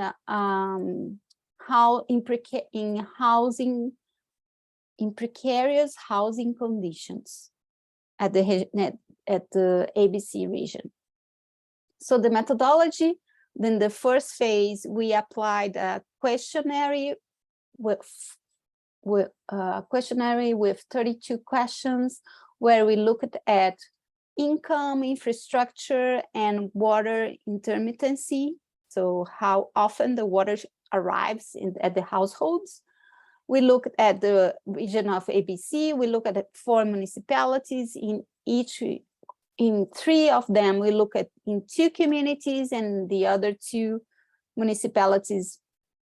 No, we look at 2 municipalities. We look at 2 communities, and the 2 other municipalities, we look 1 community. And the communities chosen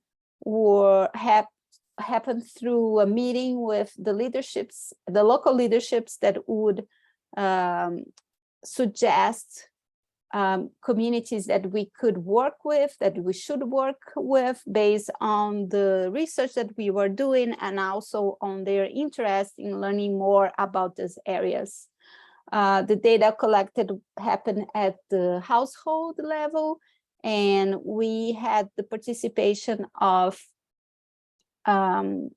local leaderships to help us to navigate through the field work. This survey also contained 12 questions that were part of another study that defined a methodology to identify different levels of water insecurity taking place.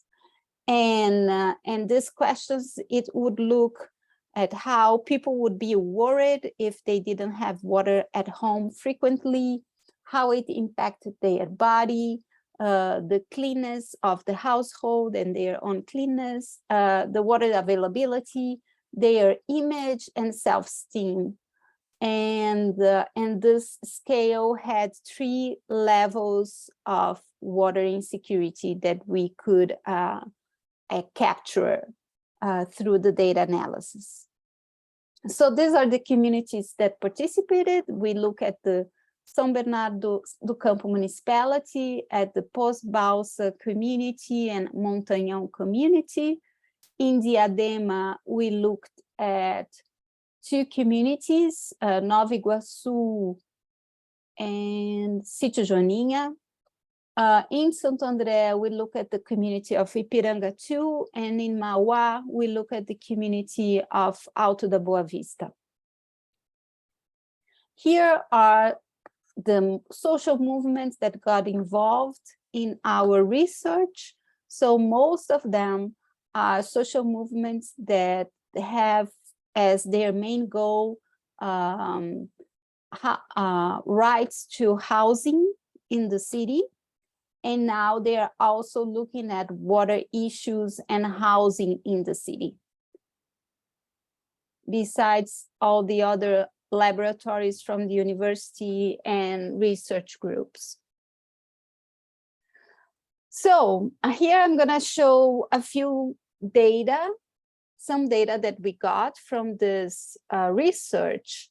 And we realized when we applied the survey was that the majority of the people interviewed had access to the formal infrastructure.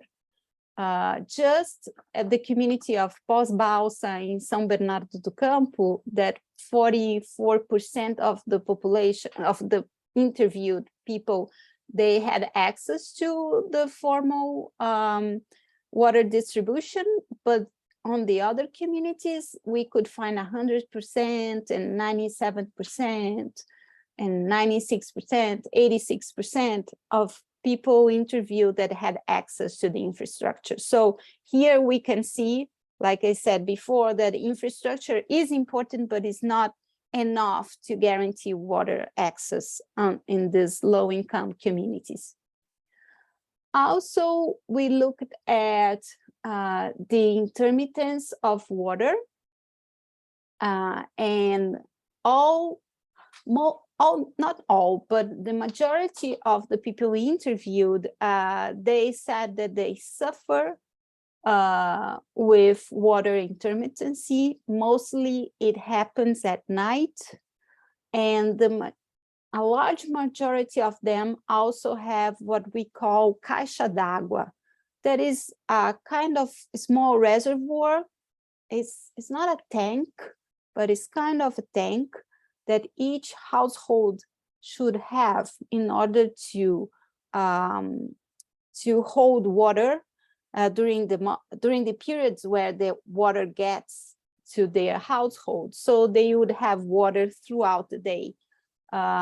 What we know from data is that at night, the water supply company decreases the pressure on in the system, and this leads to less water distribution to different areas, and we could see that through the interviews too.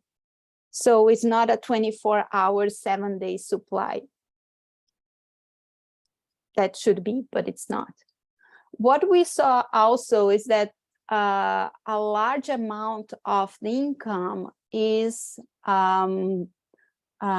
compromised in order to pay for water services. And even it goes beyond the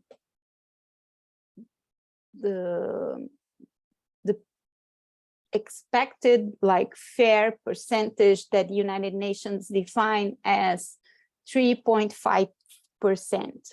So we can see that it's the level of income that is compromised with water service payments. It ranges from 12% to 7 or 8%.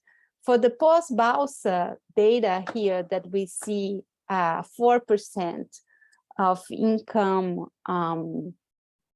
that's it's used to pay for water bills, we see this low percentage because, as you remember, this is the community with lower number of houses connected to the water system.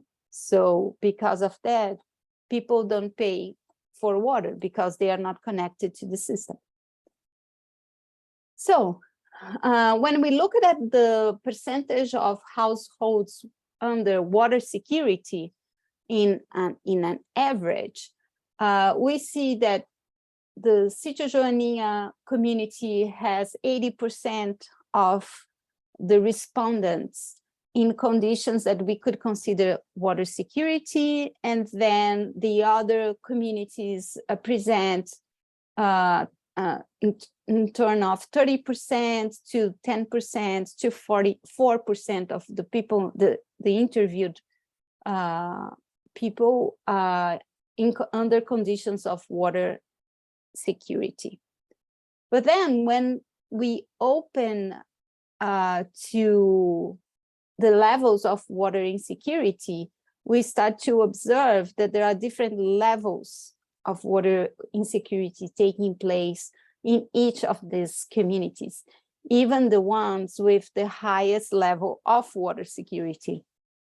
So we see low water security in blue, and in brown is medium water security, and in orange is high water security. So we can see that it's different according to the different communities.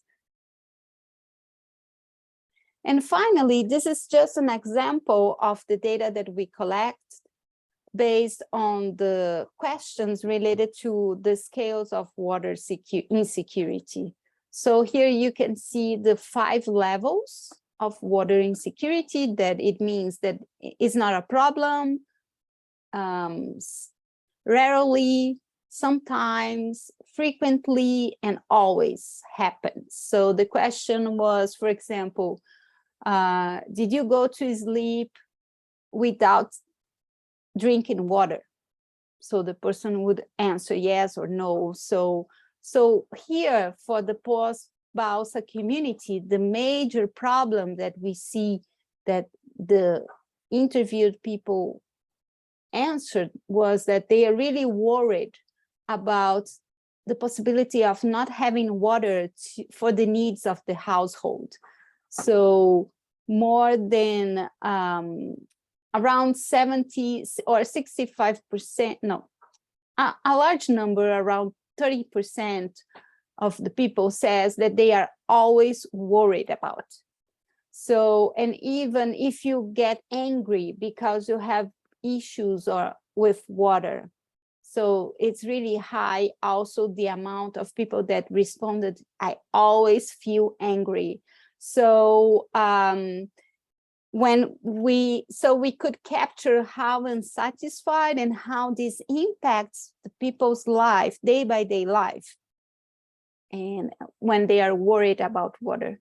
And here is the final table where we show the main reasons or the main characteristics that define water insecurity in these areas. So in all communities, we were able to capture that there is this water intermittency in the supply. So this is a fact. So water intermittency, it's a problem. Also, the low income, it's also a problem, but it's not as much as water intermittency. But the level of income that is used to pay for the water supply and water services is really an important issue to be considered here. And the infrastructure through the lowest number of caixa d'águas was an aspect too.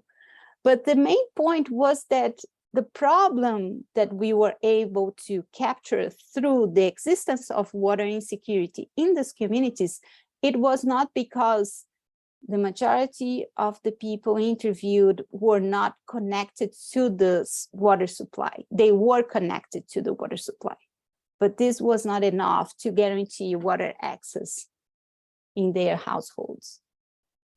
So in the end, we look at, we were able to capture and to make a diagnostic of water insecurity in these communities, where we looked at the problems that lead to a lack of access to water based on the difficulty in paying for the tariffs, the water intermittence, and the lack of individual infrastructure. But also the problem is not only related to the presence or not of infrastructure.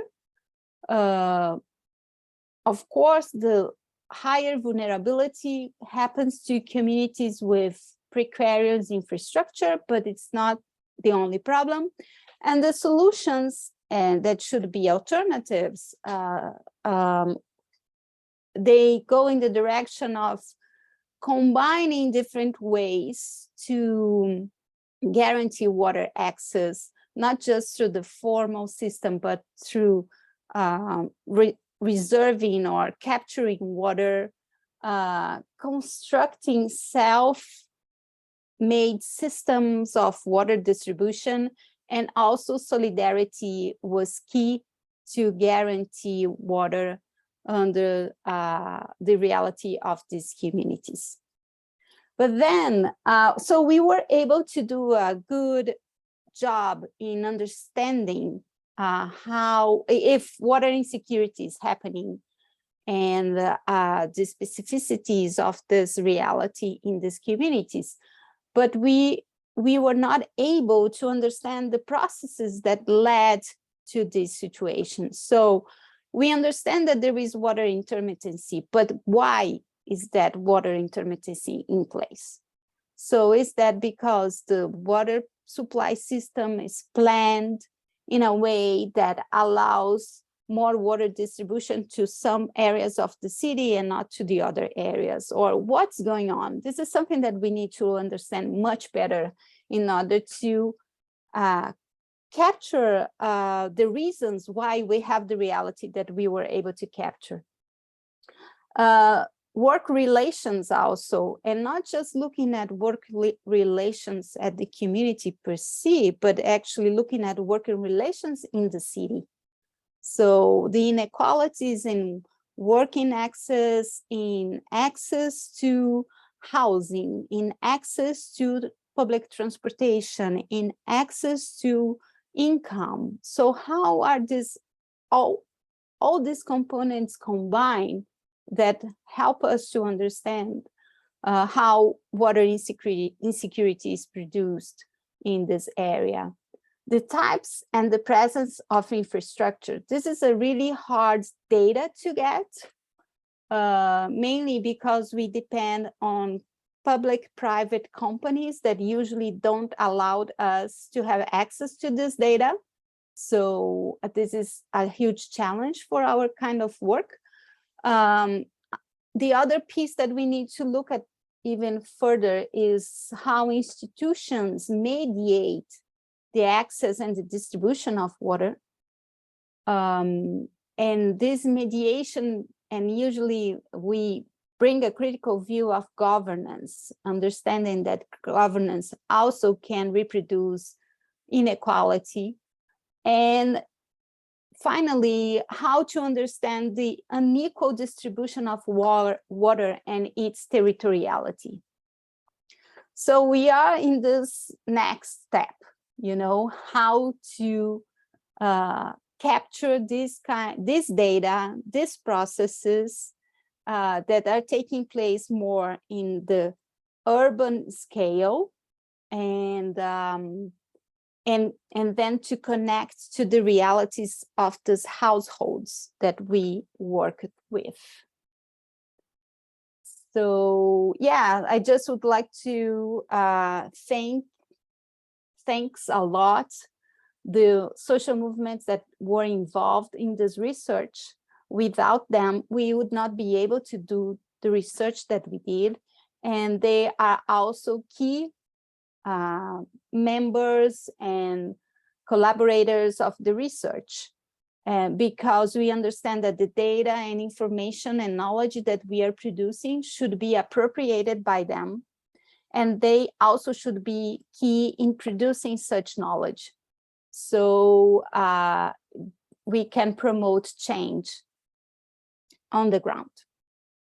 So yeah, that's it. Thank you. Great, thank you, Vanessa. Muchas gracias, Vanessa. Muy bonita la presentación. Me gustó el dibujo también al final. The final painting was very nice as well. I'm very happy with this panel. Each presentation has been a food for thought, literally, like thinking on many problems that there are in common in urban hubs. Of course, I have comments and questions, but I will open, let's say, the floor in the case that somebody else wants to ask something. Por favor, si tienen una pregunta, veo la Denise, a la 1, a la 2, Denise, para a ver si otra persona quiere hablar. Pero bueno, dale, Denise, y a ver si se anima otra persona a hacer una pregunta.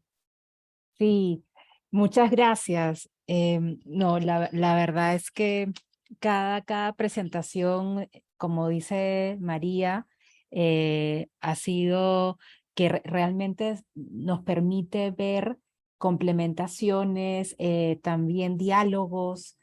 Y entonces agradezco mucho también a Vanessa porque realmente fascinante el trabajo realizado, un área muy extensa. Entonces yo tengo como varios comentarios y algunas preguntas. Primero, me parece tan importante estos estudios que realmente nos ayudan a tener una base de medición de qué está pasando realmente con el agua. Entonces ahí, en términos de métodos, quisiera resaltar y que nos cuentes un poquito más el uso de la encuesta, ¿sí? Porque hablando de los métodos para las relaciones hidrossociales, creo que es fundamental esa complementación entre el aspecto cualitativo y el cuantitativo y tener estas metodologías mixtas, ¿sí?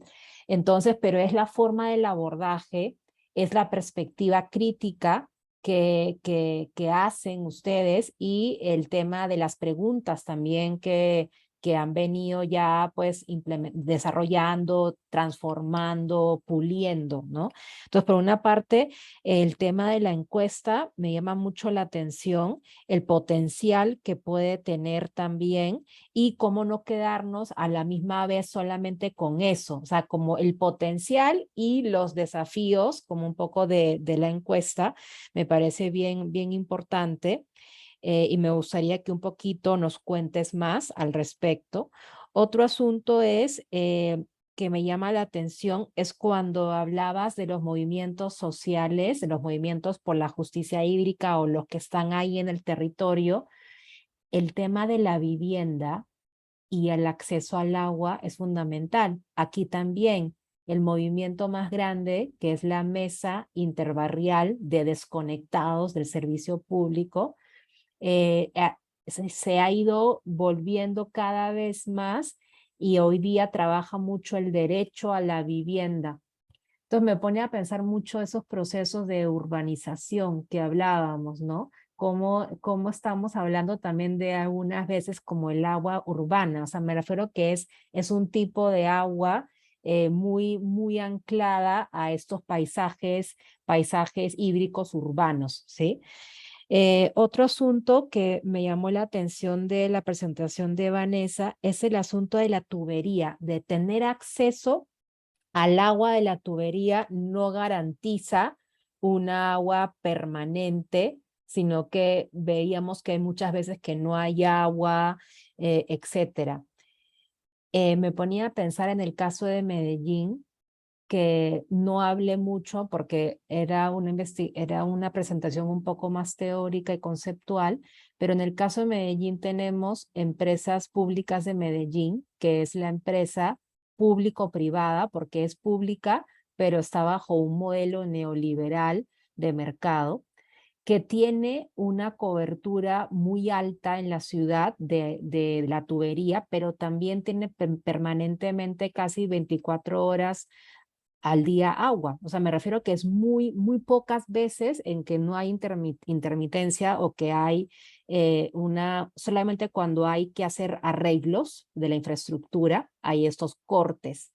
Me llama la atención porque siento que no será, me ponía a pensar escuchándote, Vanessa, no será que la hidráulica incremental, lo que yo siento es que en este momento EPM tiene una hidráulica muy grande, o sea, ha hecho unas reformas de reservas hidroeléctricas, tuberías enormes, tanques por toda la ciudad, que en este momento medio logra tener como esa capacidad de dar permanentemente agua, pero yo veo que cada vez la población cada vez crece más y esta urbanización se expande y cada vez hay más problemas para poder tener ese acceso y ya la tubería no garantiza esa agua de calidad, un agua limpia, inclusive un precio accesible.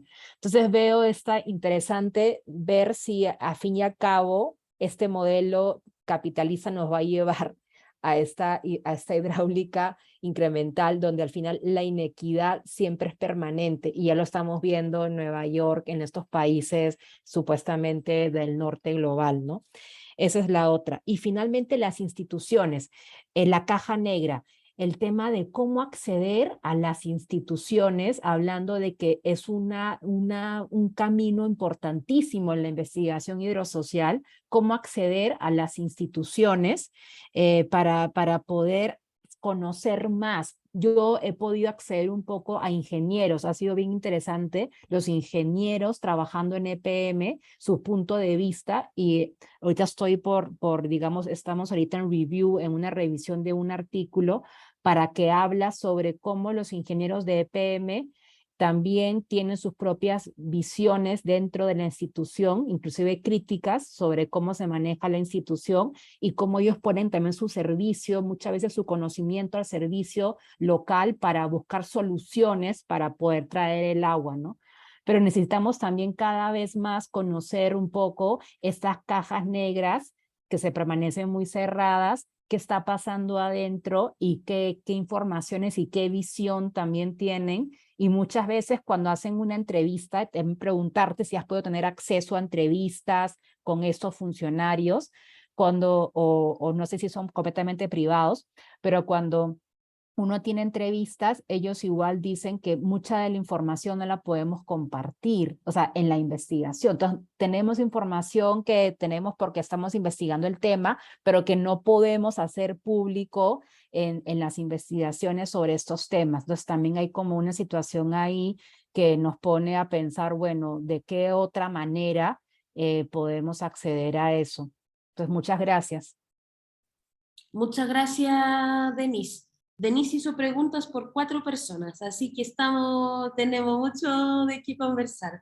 Before Vanessa can answer, I wanted to suggest maybe to join some questions. Yafa tiene un comentario, tiene una pregunta en los comentarios. If you can read it there, I will translate it in Spanish. Yafa está preguntando a Vanessa si puede elaborar un poquito más sobre cómo fue la colaboración, el trabajo con las comunidades, ¿no? Si tenía como algún desafío o lo contrario, ¿no? Como que cualquier aspecto como que le sirvió, como que cualquier aspecto como que salió bien. Y yo quería también complementar, lo voy a decir en ambos idiomas primero, si consideró la clase social en las encuestas y el índice de inseguridad hídrica, porque seguro podemos imaginar cómo serían los resultados, pero igual es importante preguntarlo. Si la presión fue un tema, porque en mis investigaciones más de los temas de interrupción, la suficiente presión, pero igual más en áreas rurales. Y finalmente, cuando hablaba de los costos de agua, los gastos, si esos incluían, por ejemplo, agua embotellada. Should I repeat that? I'm asking whether the costs include bottled water consumption, because some people who do not drink tap water, they have to buy bottled water. So I try to incorporate this in my research, and it doubles the cost, the monthly household cost on water. Whether pressure has been an issue. And finally, if you have considered social class in the, in the encuesta, the questionnaire. So I'm going to start with Yafa, because she has a little boy that defines her life right now. So, and then I will go through Denise and Maria. And right away, I would like to thank you all for the questions and reflections. It's such a great opportunity. We never have this great time, you know, and it's amazing when we have this chance. So in relation to Yafa, working with the communities, actually, we would not, like I said, we would not be able to develop this research without this partnership. And this is not, it's not a, to work with communities, not a quick, something quick that you do. You need to construct this relationship. And I'm lucky enough to have colleagues that have been working for many years with the social movements, and they trust them. And many of our students, our research group in political ecology is part of a larger laboratory, research laboratory, that it's called Laboratory of Territorial Justice at the University of Federal University of ABC. And in this laboratory, there is this history of working with social movements more towards urban areas and housing rights. And some of our graduate students, they come from the social movements. And some of our undergraduate students also are part of the social movements. So this is an amazing opportunity to build knowledge together, and we learn from each other in different aspects, but they are part of the laboratory. So this is an amazing asset for our research and the work that we do. Also, the commitment with these organizations from the researchers, it's really important. And this relationship does not take place only at the moment that we do the research, but also through different moments that they ask us for information or to mobilization, support. So this kind of relation really opens up the opportunity to do this type of work. So this is important to highlight. And it's not just based on my networks, but it's much more based on the laboratory networks. So then we can have access to these groups. Usually the laboratory works a lot with social movements that work in São Paulo municipality, but then we needed to construct new relationships at the ABC region.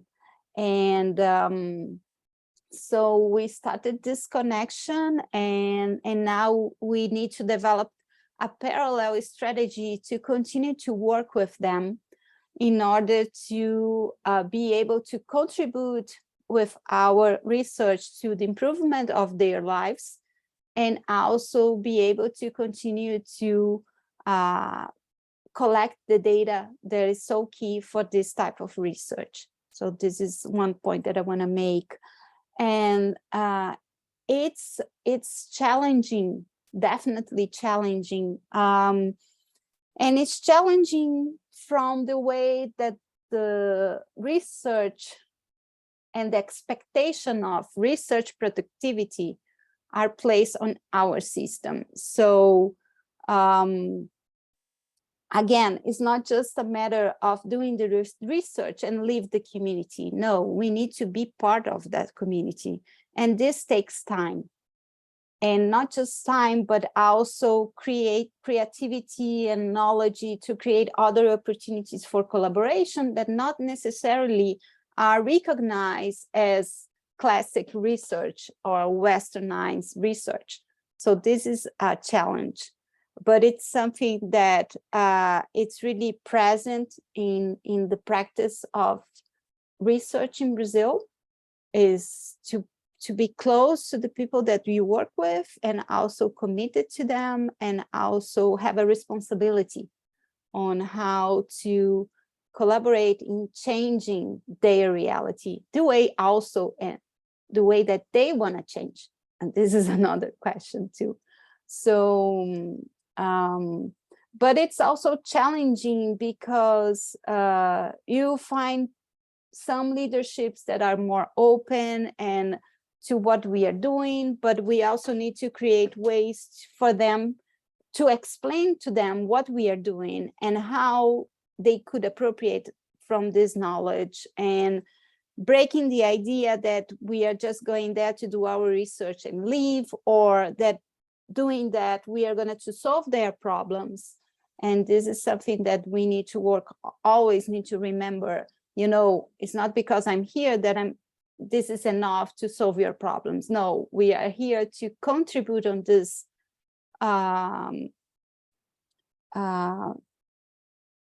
this caminho, this way, this trajectory to promote change. And it's not something that is quick. And at the same time, it's really frustrating because sometimes the conditions are really terrible and you are not able to change and as you would like to, and they get frustrated too because they are not able to change as they would like to. So it's challenging. It takes much more time. It's a construction. It's something that you need to take a lot of care. But at the same time, I think it's really aligned with what political ecology is. And this is the difference to other types of research and others scholarships. So I hope I was able to answer you, Yafa. And so for Denise, yeah. So I'm going to answer Denise in Portuguese because I think that Yafa didn't understand what she said. E foram muitas coisas, Denise. Essa é o desafio, né, da combinação do método quantitativo e qualitativo. Eu entendo que ela é uma ferramenta muito importante, mas como essa ferramenta ela foi desenvolvida já a partir de uma leitura crítica.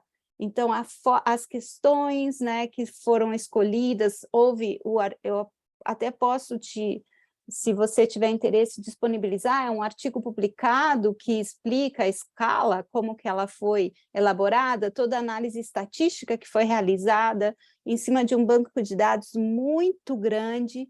Essa pesquisa só foi possível de ser feita por causa que eles fazem parte de uma rede que você conhece, que é o AgeWise, que é o Household Water Insecurity Network, que é coordenada pela pesquisadora Wendy Jepson e outros pesquisadores, e eles foram capazes de fazer uma coleta de uma quantidade representativa de dados em várias partes do mundo, a ponto de conseguir propor essa escala, né? Então, eu acho que dos desafios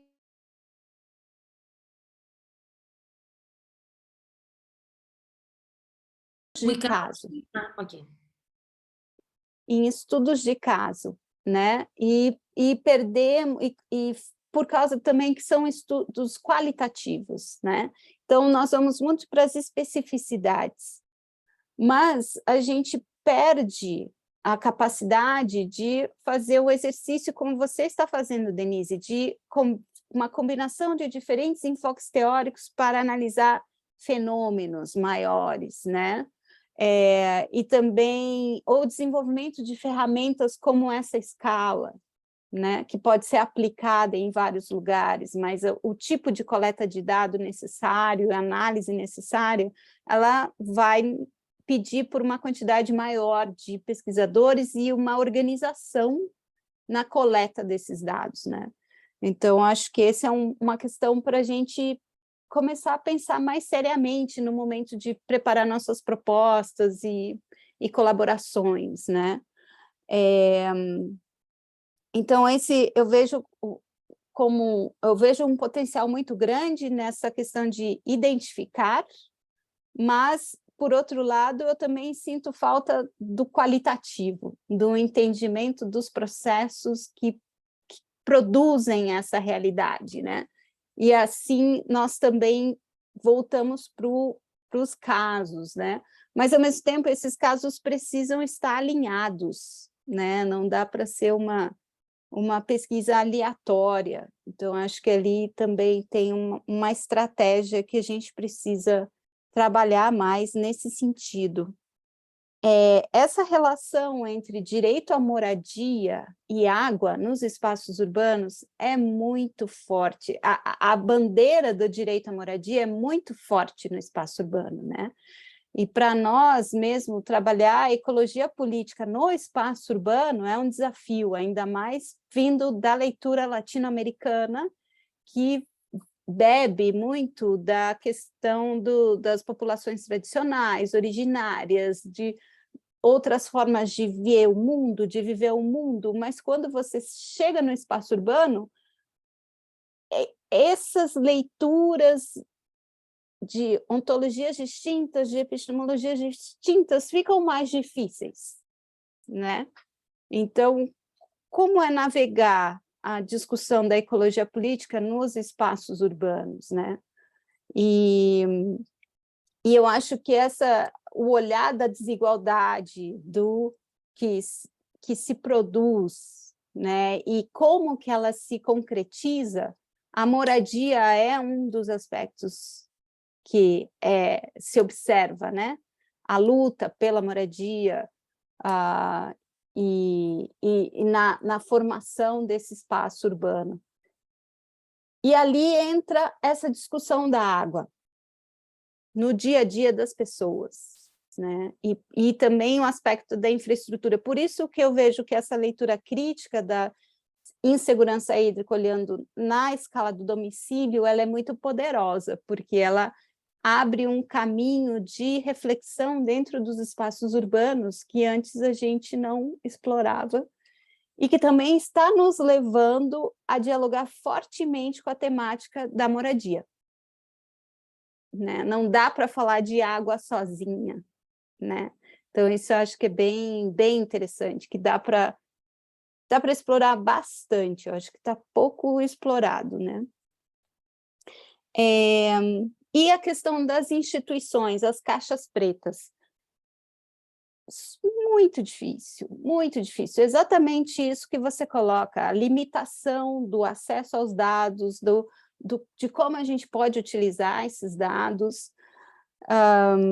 E eu acho que a gente tem que começar a olhar métodos alternativos de coleta de dados, inclusive por mídias sociais, que, na verdade, o tipo do dado que nós precisamos a gente tem que refletir aonde ele está hoje. Quem captura esse dado? E quem disponibiliza esse dado? Então, até muito recentemente, era o Estado, né, ou as empresas. Mas hoje a gente tem uma fonte de dado que é do indivíduo, só que a quantidade desses dados é muito maior, assim, os métodos de análise são outros, né? E aí a gente vai ter que começar a trabalhar com outros perfis de pesquisadores também, como os estatísticos, o pessoal da ciência da computação. A gente tem que começar a dialogar com esses grupos mais, porque os caminhos tradicionais que nós temos, a gente não está conseguindo chegar nos dados, né? Então, inclusive de imagem, de drones, como é que a gente olha para captura essa infraestrutura de formas diferentes do que pelos sistemas, né? Planejados das empresas de abastecimento. Então, eu acho que também aí é um grande desafio que a gente tem pela frente, e que ainda é pouco explorado. Mas, de novo, eu acho que essa questão de como que a pesquisa é feita na ecologia política, de entender essa relação global e local, que os estudos de caso são importantíssimos, mas a gente pode dar um outro passo olhando nessa escala mais regional, com trabalhos mais integrados, que possam contribuir com os diferentes, né, componentes para entender os processos que estão acontecendo. E hoje pela manhã a gente teve esse tipo de discussão também, com o trabalho que a Natália apresentou e que o Jaime também apresentou, porque eles dialogavam muito, só que um olhava o alto da bacia, ou da cabeceira, ou do território onde a água existe, e o outro é o grupo que toma a decisão e consome a água, né? Mas a gente sabe o quanto é difícil trazer essas várias perspectivas numa pesquisa só, né? Então, ela precisa ser maior e ter mais parceiros.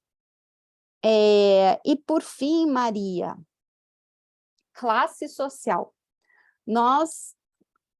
As comunidades, nós não perguntamos a classe social porque as comunidades que nós escolhemos são de baixa renda. Então, é baixa renda. Nós perguntamos a renda, que é uma pergunta que ela é difícil, porque ela traz desconforto para as pessoas, né? Mas, se não me engano, no questionário tinha intervalos, né, de valores de renda que são utilizados pelo nosso instituto, o IBGE, que é o Instituto Brasileiro de Geografia e Estatística, né, que é o responsável por levantamento dos dados de todo o país e tal. Então, nós perguntamos a classe, sim, mas também entendíamos que a população que nós estávamos trabalhando é de baixa renda. Essa é uma outra discussão também que se abre, que é essa insegurança hídrica, como que ela se apresenta nas classes mais altas, porque ela também existe. Então, isso é algo para se explorar também, né? Porque a gente olha bastante nesses grupos que têm menos acesso, estão em condições de maior precariedade, mas é um problema diferente. Talvez essa escala que foi desenvolvida não consiga capturar, mas com o trabalho que a IAFA traz, né, quando um grande rompimento impacta a classe média, ali a forma como é observado esse problema é diferente, como se reage ao problema é diferente, né, e tal. Sobre a pressão, né, eu estou entendendo que é a pressão da água, isso que você perguntou? Sim, a questão da pressão da água... Sí, es un tema. Sim, nós não perguntamos sobre a pressão, mas nós perguntamos sobre a intermitência. Para justificar a intermitência, nós sabemos desse comportamento do sistema da companhia de abastecimento, que diminui a pressão das 9 da noite às 5 da manhã, com o objetivo de diminuir vazamentos. Então, esse é o discurso. Diminui a pressão nos canos, diminui a água que sai, as perdas por vazamento. Mas isso também está levando a intermitência no sistema, principalmente as pessoas que vivem nas áreas mais na ponta do sistema, que a água demora mais para chegar, ou que não tem acesso à infraestrutura, né? E os gastos se incluem água engarrafada.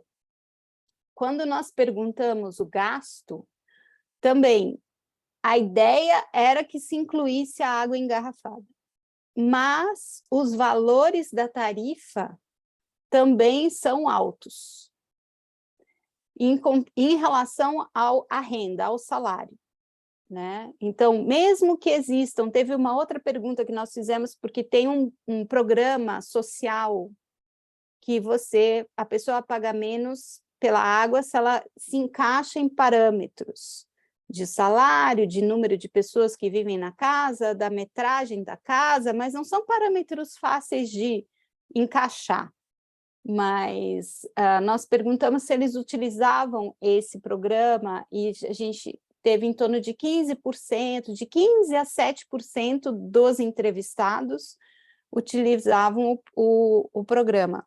Mas, com certeza, no momento que acaba a água, água engarrafada, comprada no mercado, e água de reservatórios que eles acumulam com chuva ou do próprio cano, torneiras públicas e o vizinho. Pede emprestado para o vizinho ou para a família que vive no entorno para ter acesso à água. E as pessoas emprestam, porque elas sabem o que é não ter água.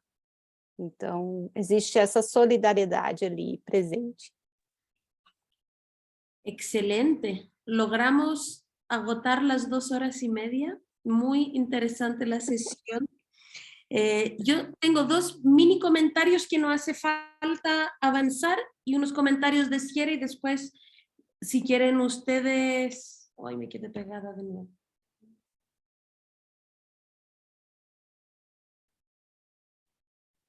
¿Se podrían desconectarme? Son los últimos... Hola, ¿me escuchan ahora?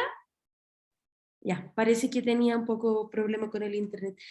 Primero, el tema de la materialidad de la infraestructura, más allá de la materialidad del agua, es un tema, eso efectivamente, y va a ser, yo creo, como que más importante en los próximos años, porque van a llegar a su vida útil ciertas cañerías, ¿no? Como en las ciudades latinoamericanas sobre todo. Entonces, esto va a ser un tema y me parece muy interesante que todas lo han tratado de alguna manera. Y el segundo es para Denise, que EPM, Empresas Públicas de Medellín, es una de las empresas que conozco muy bien porque están a cargo de la ciudad de Antofagasta y son ya dueñas de la planta desaladora más grande de América Latina, que está acá en Chile, y que es uno de los casos que he estudiado muchísimo. Así que, Denise, tenemos que conversar. Es muy interesante lo que estabas contando. Y para cerrar, como comentarios así como transversales, fue muy rica la sesión. Vimos 3 casos muy distintos y con aproximaciones muy distintas. Sin embargo, en lo que nos convocaba, que era el tema de la metodología, vimos que hay multiplicidad de métodos, ¿no? Los métodos son cuantitativos, cualitativos, de distintas escalas, pero que sí, lo que tenemos en común las personas que vemos de manera hidrossocial el tema hídrico urbano es que nos interesa la multiescala, hay un enfoque, una énfasis en las personas ¿no? Allí también las cuestiones no solo de género, pero también de feminismo resaltan en cada investigación. Vemos también cómo las desigualdades hídricas tienen muchas manifestaciones a distintos niveles, escalas y materias, ¿no? El mapa institucional, la noción de la justicia, la calidad de la infraestructura, la fuente del agua. Esto es muy interesante porque estamos encontrando nuevas cada vez y vemos que cómo se acoplan para generar estas desigualdades urbanas. Y finalmente la importancia de la caja negra que dijimos muchas veces, ¿no? En un primer lugar, abrir esta caja de la ciudad que es supuestamente homogénea, ¿no? La ciudad pobre, la ciudad exitosa, la ciudad cosmopolita, pero cuando uno abre la caja puede comprender mejor cómo se construyen estas desigualdades, ¿no? Entonces es importante abrir la caja institucional que decía Vanessa, pero también esta caja negra de la ciudad, pero también entender que los problemas hídricos urbanos no son como también, como decían ustedes mismas, problemas de la ciudad, son problemas como que se escapan, claramente se manifiestan dentro de la ciudad, pero claramente son problemas de escalas mucho más grandes, ¿no? Y que quizás es un problema más de la minería, la construcción, la hidroelectricidad, más que el funcionamiento urbano en sí. Así que yo me quedo muy contenta con esta segunda sesión, lamentando que perdí la primera. Agradecer muchísimo a Vanessa que puso el mayor esfuerzo en armar estas mesas. Muchísimas gracias y felicitarlas por las ponencias. Y no sé si Denise o Vanessa les gustaría decir una última palabra o... Solamente gracias. Gracias a Vanessa, todo el esfuerzo, a ti María también. La moderación estupenda, también a Yafa, fue un placer también estar con ustedes y a todos los que nos acompañaron acá, las que nos acompañaron también. Y bueno, ahí seguimos, ojalá que sigamos en contacto. Sí, claramente. Vanessa? Sim, agradecer a oportunidade desse encontro, que já era há muito tempo um desejo, né? Nós nos conhecemos pelas leituras dos trabalhos uma das outras, então ter a oportunidade de trocar, apresentar nossos trabalhos, fazer essa reflexão é muito rico, muito construtivo. E então agradecer pelo aceite do convite, por estar aqui, né, todos com seus desafios de horário, de trabalhos, de vida pessoal, né, e mesmo assim esse comprometimento. Então, muito obrigada. E também, né, eu e a Maria, a gente quer pensar junto com vocês os próximos passos, né, criar outros momentos de troca, para a gente continuar essa reflexão, que eu acho que ela é muito rica e necessária, né? Necessária. Então, muito obrigada.